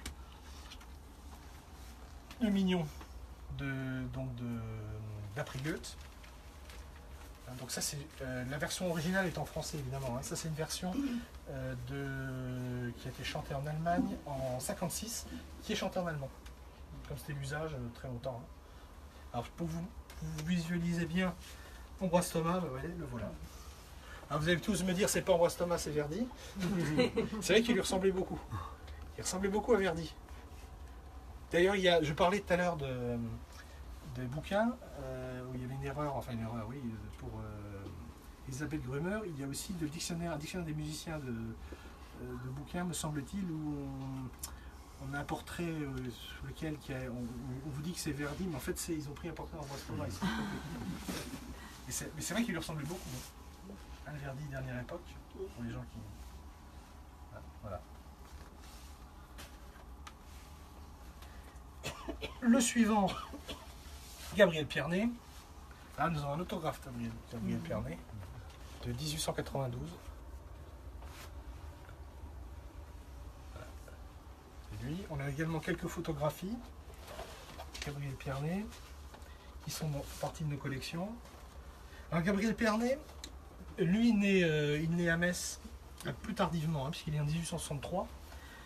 Et au moment de la défaite française, sa famille choisit de partir. Donc ils partent à Paris. Mais il a pas la même chose, dans le même cas qu'Ambroise Thomas, il gardera des grands liens d'amour pour la ville, parce qu'il reviendra assez souvent. Et il se déclarait lui-même, dans plusieurs discours, il parle de lui, il dit « Je suis un enfant de Metz ». Donc il avait quand même gardé des attaches. Il a composé La Croisade des enfants, ça vous dit peut-être quelque chose, un oratorio. Il a composé beaucoup de musique orchestrale et notamment il est connu pour avoir dirigé les concerts colonnes à Paris. Là, voilà, c'est des photos qui sont dans nos collections de lui. Là on le voit diriger les concerts colonnes. C'est peut-être même pendant une séance d'enregistrement d'ailleurs, parce qu'il a été un des premiers, on le voit là, chef d'orchestre. Il est à la fois chef d'orchestre et compositeur. Il a été un des premiers à graver des disques. Vous pouvez tourner un peu? Oui, si vous voulez. Ça, vous pouvez les manipuler, il n'y a pas de problème. Et vous voyez où je veux en venir, je vous parle de disques de 78 tours. Vers quelle époque ils ont commencé à graver là? Oh bah les enregistrements, les enregistrements, disons orchestraux, parce que bon, c'était plus vite à faire, c'était surtout dans les années 20, à partir des années 20, 1920. Là par exemple je vais vous montrer les 78 tours de Gabriel Pierné, à la tête, que nous avons dans la collection, à la tête des concerts colonnes. Voilà. Là par exemple, on peut montrer que nous avons voilà, Per Gynt de Grieg. Ouais, donc c'est un disque 78 tours, donc il pèse son poids. Hein, vous voyez? Donc c'est pas du vinyle, hein, évidemment. Ah oui, c'est très épais, c'est lourd. Et c'est cassant. C'est-à-dire que là vous le tapez sur le bord de la table, il n'y a plus de disque. Hein, il est fini, hein. Donc c'est on les manie avec beaucoup de précautions. Voilà. Donc il faut un appareil de lecture qui tourne 78 tours avec une poignée spéciale pour... Alors la durée des faces, elle était peu importante puisqu'on va rarement au-delà de 4 minutes. Ce qui veut dire que les œuvres étaient saucissonnées pour tenir quelqu'un qui pouvait se payer à l'époque un opéra de Wagner, on pouvait monter à 60 disques. À tel point que les gens très fortunés qui pouvaient déjà acheter l'enregistrement, lorsqu'ils écoutaient l'opéra, on a des témoignages là-dessus, sur leur lecteur 78 tours, il y avait un valet de pied qui était là pour changer les disques. Vous imaginez bien que le grand bourgeois n'allait pas se lever pour changer de disque lui-même, donc il avait son valet de pied. 4 minutes alors. Bon, en gros, oui, en gros, parfois même moins. C'est pour ça on croit toujours, quand on écoute des vieux enregistrements, notamment quand vous écoutez les pianistes, vous dites mais ils jouent à une vitesse, ils s'en foutent, qu'est-ce qui se passe? Ils ne tombent pas là. Non, c'est parce qu'il fallait que ça tienne. Il fallait que ça tienne sur la face. Donc, parfois il y a tendance à accélérer les tempos. C'est la même chose sur les premiers enregistrements de jazz par exemple. je ne sais pas si vous Ouais, connaissez un oui, petit je- peu. On a l'impression qu'il joue très très vite. Oui, c'est vrai. C'était une des raisons. Moi, je pensais que c'était parce que les disques étaient vieux et des fois ça Non, passait à la non, télé. non, puisqu'on peut, on peut retrouver la bonne vitesse. Ouais. C'est pas... Je sais pas. Donc il fallait qu'il termine à une certaine Voilà, mesure c'était pour pas pour que ça éviter- casse le Voilà, morceau. puis voilà, exactement. Puis Ouais. pour éviter aussi de faire trop de faces. Quand parce il que fallait ça- pas couper. Ça, à ça n'importe coûtait une quel fortune. endroit. Voilà, ça coûtait une fortune à l'époque un disque. Hein. Du coup, ceux-là sortent jamais. alors. Ah non, ça, ceux-là, ça c'est la. Mais c'est quand on voit des films de Charlot avec. Voilà. C'est ça? Ah, d'accord. Et vous avez encore la possibilité de les écouter, les 70 Oui, on a. Vous avez le matériel. Ça me rappelle mon enfance. Vous faites des écoutes tout de suite, on va dire? C'est arrivé, C'est arrivé, ouais, c'est ouais, surtout ça. dans le cadre des concerts ou des conférences. Alors là, je vous fais écouter quand même une petite pièce de Pierné. Alors c'est une version intéressante parce que c'est la Philharmonie de Lorraine. Hein, donc c'est doublement intéressant. C'est rigolo parce qu'au bout d'un moment, j'ai l'impression qu'il ne veut plus. Il faut le relancer. Et lui dire qu'on veut écouter de la musique. Là, on y arrive quand même. Alors. C'est peut-être le lecteur qui est un peu encrassé. Oui, c'est possible. Voilà. C'est un extrait de divertissement sur un thème pastoral.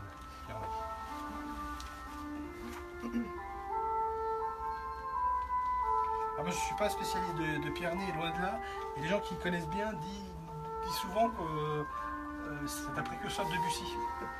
Dans les ambiances, les choses de Debussy qui est un peu après. Hein.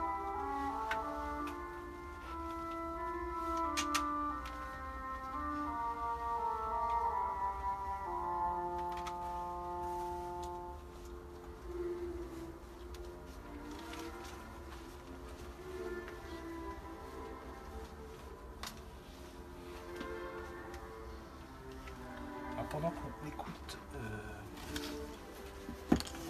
Pierné, je vous parlais tout à l'heure de l'annexion, je vous montre un peu le genre de... Voilà, ça par exemple c'est un ouvrage allemand. Hein. L'Allemagne, enfin en art, qui est un ouvrage qui a intégré les collections pendant la période de l'annexion. Voilà, donc là on vous parle toute l'histoire, donc vraiment caractère géotique. Hein. Ouais. La guerre de 70, alors? Oui, je pense que là c'est plutôt sur l'armée en général, mais Ouais. on montre les. Ah oui, en Par exemple, Afrique. en Afrique.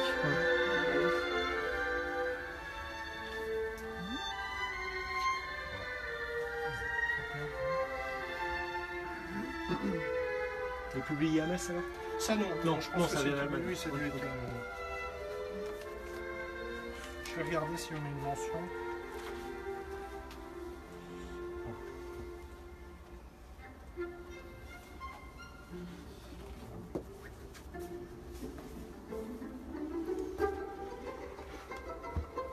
Voilà pour Pierné, que je vous encourage à écouter. Alors, je ne m'attendrai pas trop sur le troisième, j'allais dire le troisième larron, mais qu'on a redécouvert vraiment récemment.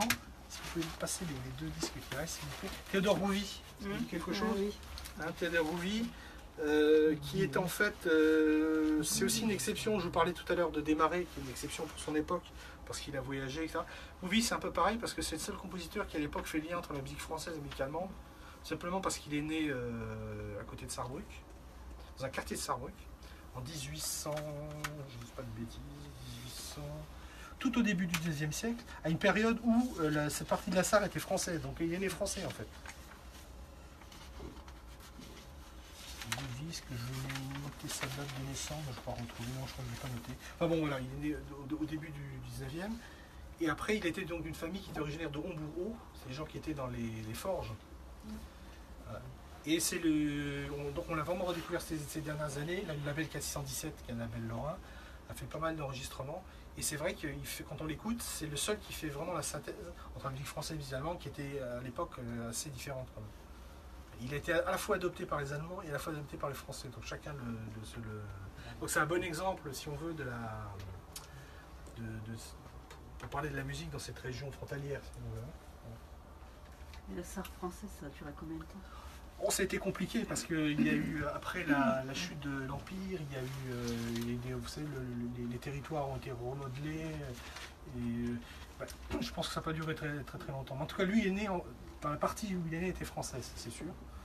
Voilà. Après le congrès de Vienne, je pense qu'il y a eu encore une fois un nouveau découpage. Et je vais terminer, mais cette fois-ci, je dois mettre les gants parce que c'est un document assez fragile. Alors je pense que vous savez ce que sont les livres d'artistes. Vous avez entendu parler de ça. Les Livres d'artistes. Alors un livre d'artiste, en fait, c'est une notion qui est assez récente. Un livre d'artiste, c'est un ouvrage qui est commandé à un artiste, comme son nom l'indique, souvent réalisé à un nombre très petit d'exemplaires. En général, l'artiste récupère un texte, soit il l'écrit lui-même, soit c'est un texte très connu, et il fait vraiment un énorme travail sur l'objet lui-même. Parce que les reliures peuvent être magnifiques, il peut y avoir utiliser des techniques d'impression qui sont rares, et ce genre de choses. Et nous avons ici des collections de livres d'artistes, des commandes que la ville, par exemple, a faites, hein, dont on rémunère l'artiste, ou d'autres qu'on a rachetés, avec parfois des artistes qui sont locaux aussi, ça peut arriver. Alors l'exemple là est intéressant parce que c'est un livre d'artiste qui a été réalisé autour d'un poème de Paul Verlaine. Donc ça appartenait à l'artiste.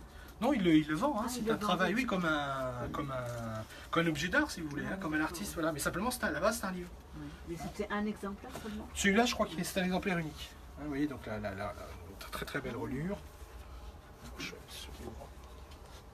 l'autre côté. Oui, il est dans un coffret. Vous voyez, voilà. Bon, c'est une pièce unique. Voilà. Et l'intérêt, donc, Clair de lune, poème de Paul Verlaine.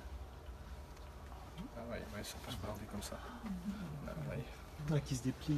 Oui, il peut y avoir des tas de présentations possibles. Hein. On a même des artistes qui sont en métal. Vous pouvez le montrer un peu ici. Ouais. Parce qu'on voit toujours très bien. Oui. Il suffit de demander. Oui, là, vous avez le texte. Ah oui, on est à l'envers. Voilà. Vous voyez qu'il y a un travail sur le papier aussi. Ouais.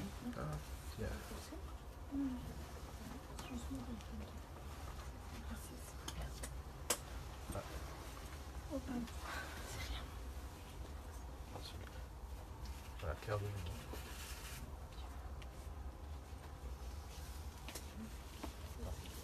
Donc en fait, c'est un petit peu. Oui, monsieur. Oui. De ce côté-là, on n'a pas vu. Oui, je vais vous montrer.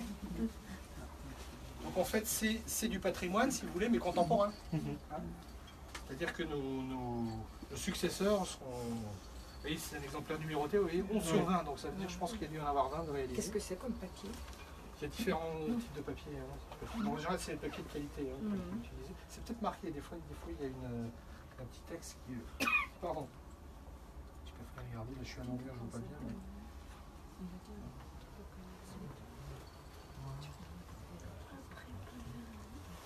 Et les dessins, alors ça représente. Voilà, c'est des dessins inspirés par le poème Clair sur la lune, Clair de lune. Oui, on voit la lune par exemple. Hein. Et pour boucler la boucle, je vais vous faire écouter Clair de lune. Ça c'est le moins que je puisse faire. S'il vous plaît, ça date de quand déjà? Oh, ça c'est très récent, hein, ça doit dater des années 2000, début des années 2000. Ah, d'accord. Oui, c'est vraiment la création contemporaine. Hein. Parce que l'idée de livre d'artiste, c'est un concept qui est nouveau, enfin qui est relativement récent. Hein. Alors, si je ne suis pas dans le bon sens. Donc vous aviez dit que c'était Verlaine. Oui, c'est le poème de Verlaine. C'est pas Verlaine qui l'a commandé. Ah non, du tout, non, c'est Par curiosité, vous mettez des gants pour cet ouvrage de Oui. 2000 et quelques, et par exemple. Oui, pour, je vais vous expliquer pourquoi. Pour celui qui a 700 ans. Voilà, dans celui-là, je mets des gants parce que la matière, c'est une reliure qui est en cuir qui peut facilement se gratter, si vous voulez, par exemple. D'accord. Alors que maintenant, oui, On met c'est plus de gants pour voilà, ce- c'est une question qu'on nous pose souvent. Pourquoi vous ne mettez plus de gants? Parce que ce sont les dernières consignes officielles. On s'est rendu compte qu'en fait, d'utiliser des gants quand on consulte des ouvrages aussi anciens, c'est plus mauvais que Des dégâts, ça peut causer Que l'humidité des mains, par exemple. Voilà, maintenant, à partir du moment où vous avez des mains propres, Ouais. vous pouvez les manipuler. En faisant attention, évidemment, de ne pas mettre le doigt sur lorsque vous avez des enluminures. Oui, oui. Voilà, il y a des précautions à prendre. Mais le fait en soi de les toucher, c'est pas. Ce qui d'ailleurs est un peu logique parce que ces ouvrages qui vont parfois plus de 1000 ans, Et on les a consultés avec des gants depuis 30 ans, vous voyez. Donc, Et qu'est-ce que ferait le gant comme dégâts Bah, par rapport à la main? déjà, il y a un risque. Bon, là, c'est pas trop risqué, mais déjà, le gant, même en coton, a tendance à être glissant. Les choses peuvent vous échapper. Hein, quand vous portez notamment Ah oui, des oui, jouets qui sont lourds, ça peuvent échapper. Déjà, il y a ça. Et puis aussi, vous pouvez avoir des peluches ou... Oui, ça peut faire des peluches. Le gant peut avoir tendance aussi à garder la poussière. Hein, donc, il y a un débat. Hein, Ouais, l'archiviste des Récollets nous a dit la même chose. Oui, oui, oui. Que maintenant, On évite, gants à la main. on évite, Ouais. ouais. Bon, sauf cas particulier, évidemment. Alors, je vais quand même vous faire écouter Clair de Lune. Quand même. Alors, dans la version de Debussy, vous savez que les poèmes de Verlaine ont été très souvent mis en musique. c'est beau Debussy. Ouais. Il y a différentes versions. Hein, donc, paradoxalement, Clair de Lune, ce qui est extrait qui est des Fêtes galantes, je crois que celui-là a été peu mis en musique par rapport à d'autres, il me semble. Donc voilà, c'est aussi un disque de Debussy, mélodie de Debussy. Hein. Donc c'est là, ça tombe bien, c'est la 16.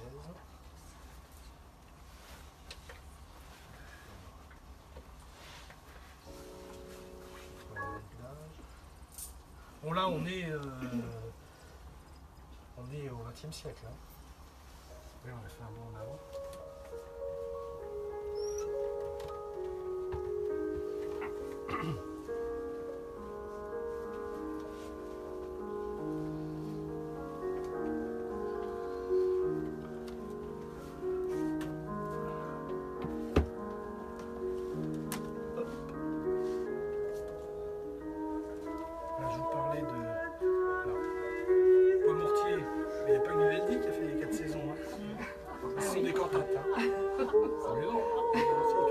C'était osé pour l'époque. Hein. Non, ça c'est une illustration moderne, mais simplement pour vous dire que les 4 saisons, ça ne date pas de Vivaldi. Hein. Même, je veux dire, c'était quand même osé. Alors, Paul Verlaine, il y a évidemment la Verlaine musicale, on a également des enregistrements de lecture de poèmes de Verlaine. Là, vous avez Rimbaud, Verlaine, François Perrier. Jean de Sailly, vous voyez, là c'est simplement la lecture des poèmes. Ça existe aussi, on a ça dans la collection. Avec je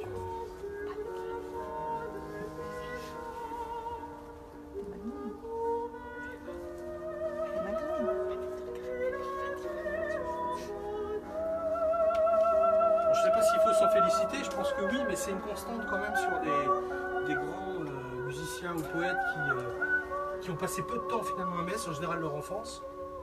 Parce que comme Verlaine, ils avaient des parents qui étaient militaires, etc. Donc au gré des cantonnements, ils partaient, ou les musiciens qui sont partis pour des raisons politiques ou artistiques, souvent ils sont restés très attachés à la ville.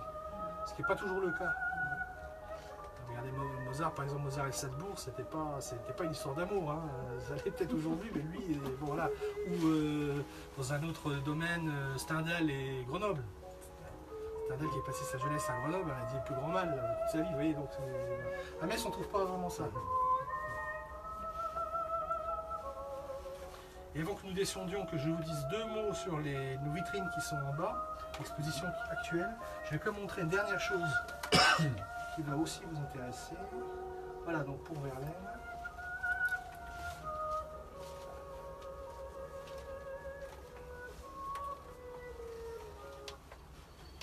Je vous montre parce que c'est assez spectaculaire et qu'en fait on connaît peu ce genre de choses.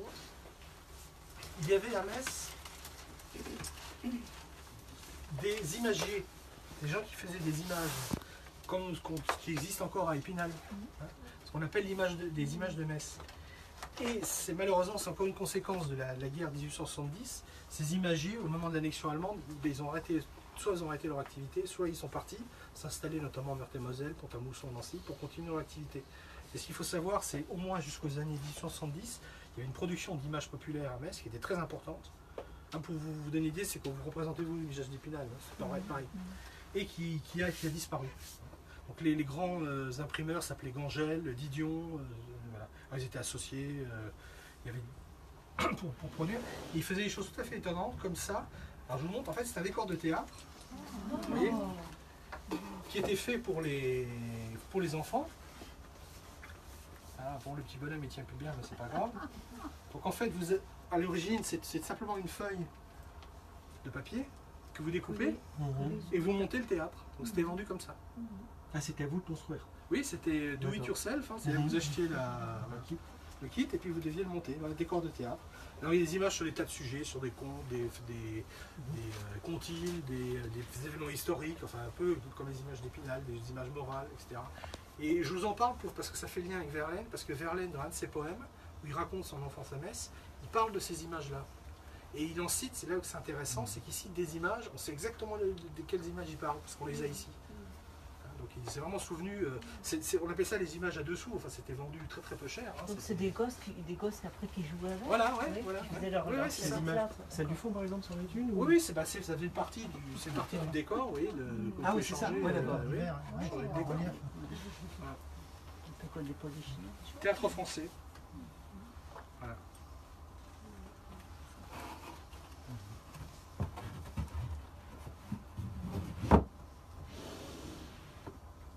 Elle date de quand la boîte là? Ah, la boîte, elle a été faite récemment. C'est nous qui avons réalisé la boîte pour pouvoir en faire monter Et le théâtre intérieur, c'est. Oh, bah, ça, c'est avant 1870. Avant 1870. Hein. Le gros de la production, c'est entre 1850 et 1870. Vous l'avez récupéré, il n'y avait pas d'encadrement, alors il n'y avait que les images. C'était à plat, je pense. Oui, c'était une c'était feuille. Vous découpez puis vous montez. Alors ils ont fait aussi, ils avaient fait le fort du Saint-Quentin. Ils avaient fait qu'est-ce qu'il y a d'autre là, la porte Serpent. Donc c'était des décors, c'était pas comme les images d'Épinal. Bah, il fallait, oui, il fallait découper les différentes parties. Et ok. Oui, il montait son théâtre et puis après il s'amusait avec. Oui, voilà, c'est ça. Ah, oui, on mettait des petits personnages. Des petits... Mais ils étaient avec, hein, oui, il y en avait un. Oui, d'accord.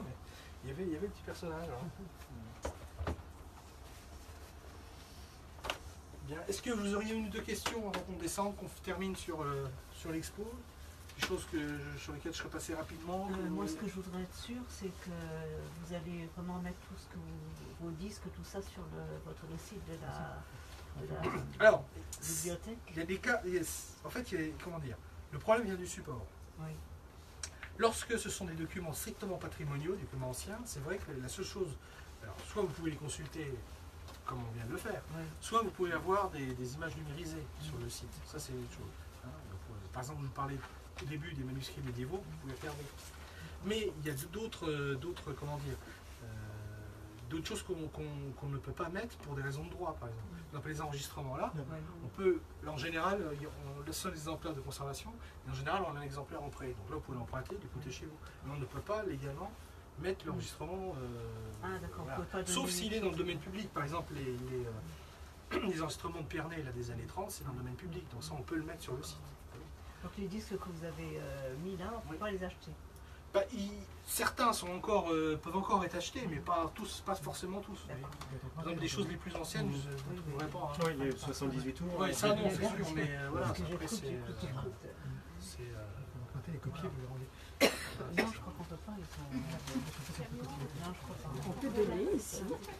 Bah, ça dépend. Oui. Ça dépend ce que vous souhaitez. C'est une certaine valeur. Ça dépend ce que vous souhaitez. Parce que vous savez, les documents arrivent dans les bibliothèques, parfois dans des circonstances des fois un peu farfelues. Hein. Il y a des choses qu'on récupère, qu'on nous donne. Il y a des gens qui. Et tous les livres qu'on a vus à côté, ils sont répertoriés sur. Ceux qui étaient toute la rangée qu'on nous passait. Oui, bien sûr. Oui. Et comment dire. Ils sont dans la base, oui. Et dont on peut avoir accès à la base. Oui, sur Internet. C'est BMS, oui, vous avez sur la. Et si par exemple on voudrait consulter un livre, donc on peut faites une recherche. Oui, c'est ça, puis on vous donne, suivant le livre, le document dont il s'agit, ou soit vous donne un rendez-vous, soit vous venez, enfin ça dépend de. Alors on va exceptionnellement, on va comme aller faire un aller-retour jusqu'au bout, hein, que vous voyez quand même, vous avez quand même une vue d'ensemble sur le. Alors là, les collections sont rangées plus ou moins de manière chronologique. Par collection.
Je suppose qu'il y a un travail.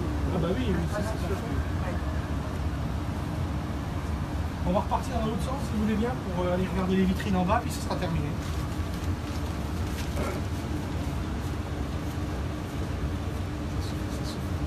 Excuse-moi. Vous filmez pour quel... Vous avez de la bibliothèque ou... Ouais, va dire.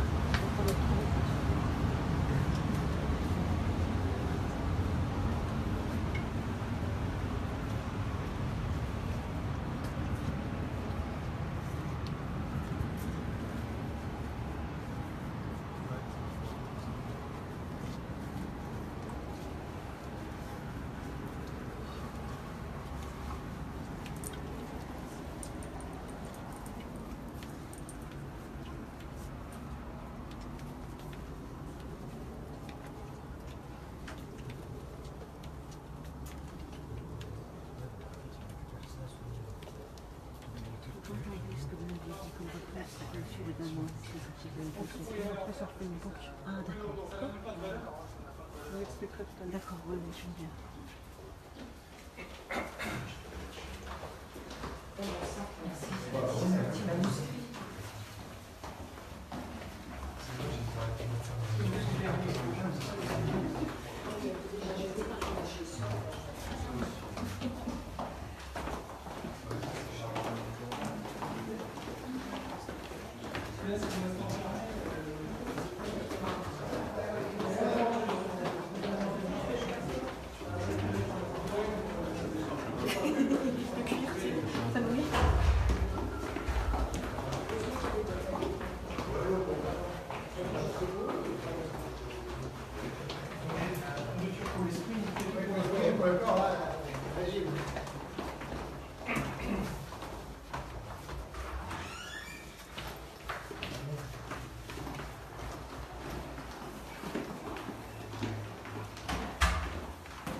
Ça, c'est une exposition temporaire. Nous avons sorti quelques ouvrages qui sont visibles là par tout le monde, hein, puisque c'est dans l'étage de près. Alors, c'est dans le cadre du Printemps des religions. On se fait des ouvrages anciens qui ont un rapport avec les conférences religieuses. Alors, si on commence par la droite ici, alors, essentiellement les ouvrages sont seulement en latin. Hein, nous avons un texte en français là, qui est de 1666. Et vous voyez, c'est un voyage en Terre Sainte, donc une description de Jérusalem, telle qu'elle était à l'époque, en texte en français. Là, un ouvrage là, qui a 500 ans, 1518. C'est plus un incunable, mais juste après. Et il a la particularité en fait d'être en plusieurs langues, hein, puisqu'il est quatorlingui, donc en hébreu, en grec, en chaldéen, en latin. Avec chaque fois, vous voyez, c'est-à-dire que même à l'époque, on avait les caractères d'imprimerie pour même des langues très rares, pas très rares, qui étaient rares à l'époque. Hein. Ça, c'est assez exceptionnel parce que c'est un ouvrage sur le shintoïsme, hein, je crois que c'est comme ça que l'on dit. On vous montre, vous avez un portrait de Confucius, et c'est un livre en latin en fait. On vous décrit la religion, les religions chinoises. C'est un ouvrage de 1687. Donc là, on a choisi de montrer ce portrait de Confucius parce qu'on a trouvé qu'il était pas mal. Et quelques pages avant, vous avez l'explication du yin et du yang avec un petit schéma, c'est assez étonnant. Là, nous avons un ouvrage de 1770. Alors celui-là, il est aussi en français, oui. Avec, vous voyez, vue du temple de la Mecque. Alors plus personne aujourd'hui ne parlerait du temple de la Mecque, on parle de la Mecque. Hein. Et pour l'époque, les descriptions. Un exemplaire du Coran, une traduction du Coran de 1770, qu'à l'époque on appelle l'Alcoran. Enfin, c'est le Coran. D'où l'expression, paraît-il, que vous connaissez, qui est d'ailleurs plus trop pratiquée aujourd'hui, mais on disait dans le temps, je me moque comme du l'an 40. C'était pas l'an 40, c'était pas la guerre de 40, c'était l'Alcoran. C'est-à-dire qu'un chrétien disait, je me moque comme du Coran, donc je me moque comme de l'Alcoran. Ça viendrait de là, paraît-il. C'est ça. Alors, plus par là. Épître de Saint Jean, qui a la particularité d'être en latin et en arabe. Là, nous avons un ouvrage en hébreu avec les caractères et latin.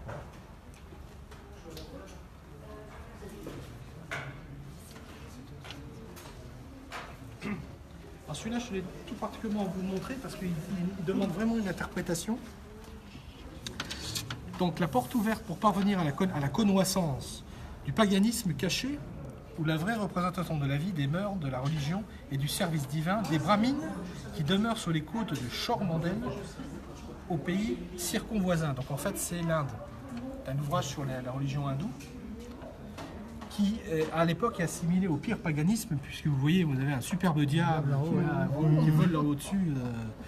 Voilà. Et il faut comprendre, face à l'interprétation qu'on peut en donner, du tableau, alors on ne comprend pas bien parce qu'on voit des gens qui sont vraisemblablement des hindous, et on voit une dame, enfin une femme qui est au milieu des flammes. Dans l'interprétation qu'on peut avoir, vous savez qu'il était coutume en Inde, les gens, lorsqu'ils étaient décédés, étaient incinérés, et on versait leur sang dans le Gange. Et paraît-il, pendant très longtemps, la coutume, c'était l'épouse, elle suivait son mari sur le bûcher, même si elle était toujours vivante, parce que forcément, son mari ayant disparu, il n'avait plus d'intérêt de vivre. Voilà. Alors c'est une pratique assez barbare, c'est peut-être pour ça que vous avez un diable là-dessus. Il paraît-il donc la dame qui ne devait pas toujours être d'accord, elle suivait son mari. Heureusement qu'on n'est pas né à ce moment-là, et là-bas. Hein. Elle a échappé belle. Hein. Mais il semblerait que ça ne se fasse plus. Donc je pense que c'est l'explication qu'on peut donner à la gravure. Hein. Donc c'est un ouvrage, une gravure, il n'y a pas de date. 1670. Donc vous imaginez bien pour un Français de 1670, vous parliez de l'Inde, c'était au bout du monde. Hein. C'était pratiquement une planète. Hein.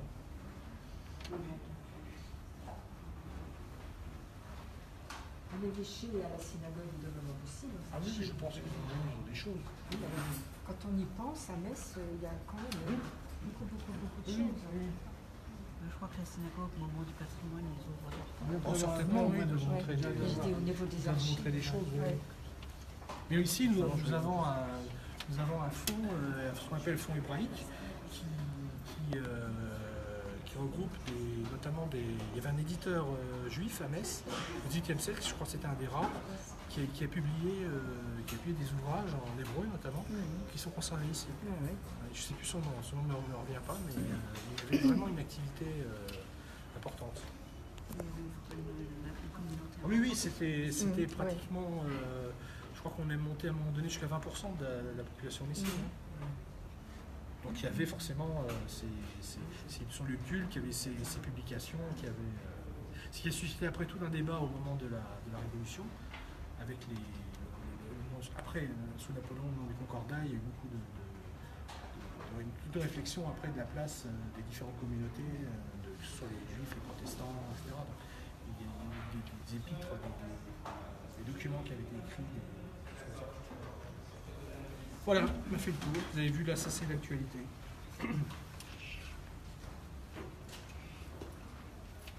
Voilà, c'est resté sur une notice. Et le prochain, c'est bon, je fais ça en tête, non? Il y aura d'autres visites, mais avec chaque fois des thèmes un peu différents. En tout cas, c'était intéressant. Merci beaucoup. Merci. C'était le but. Oui. Merci infiniment. Ouais. Oui, C'est des choses. Sur le livre là, même si pour moi je suis inscrite pour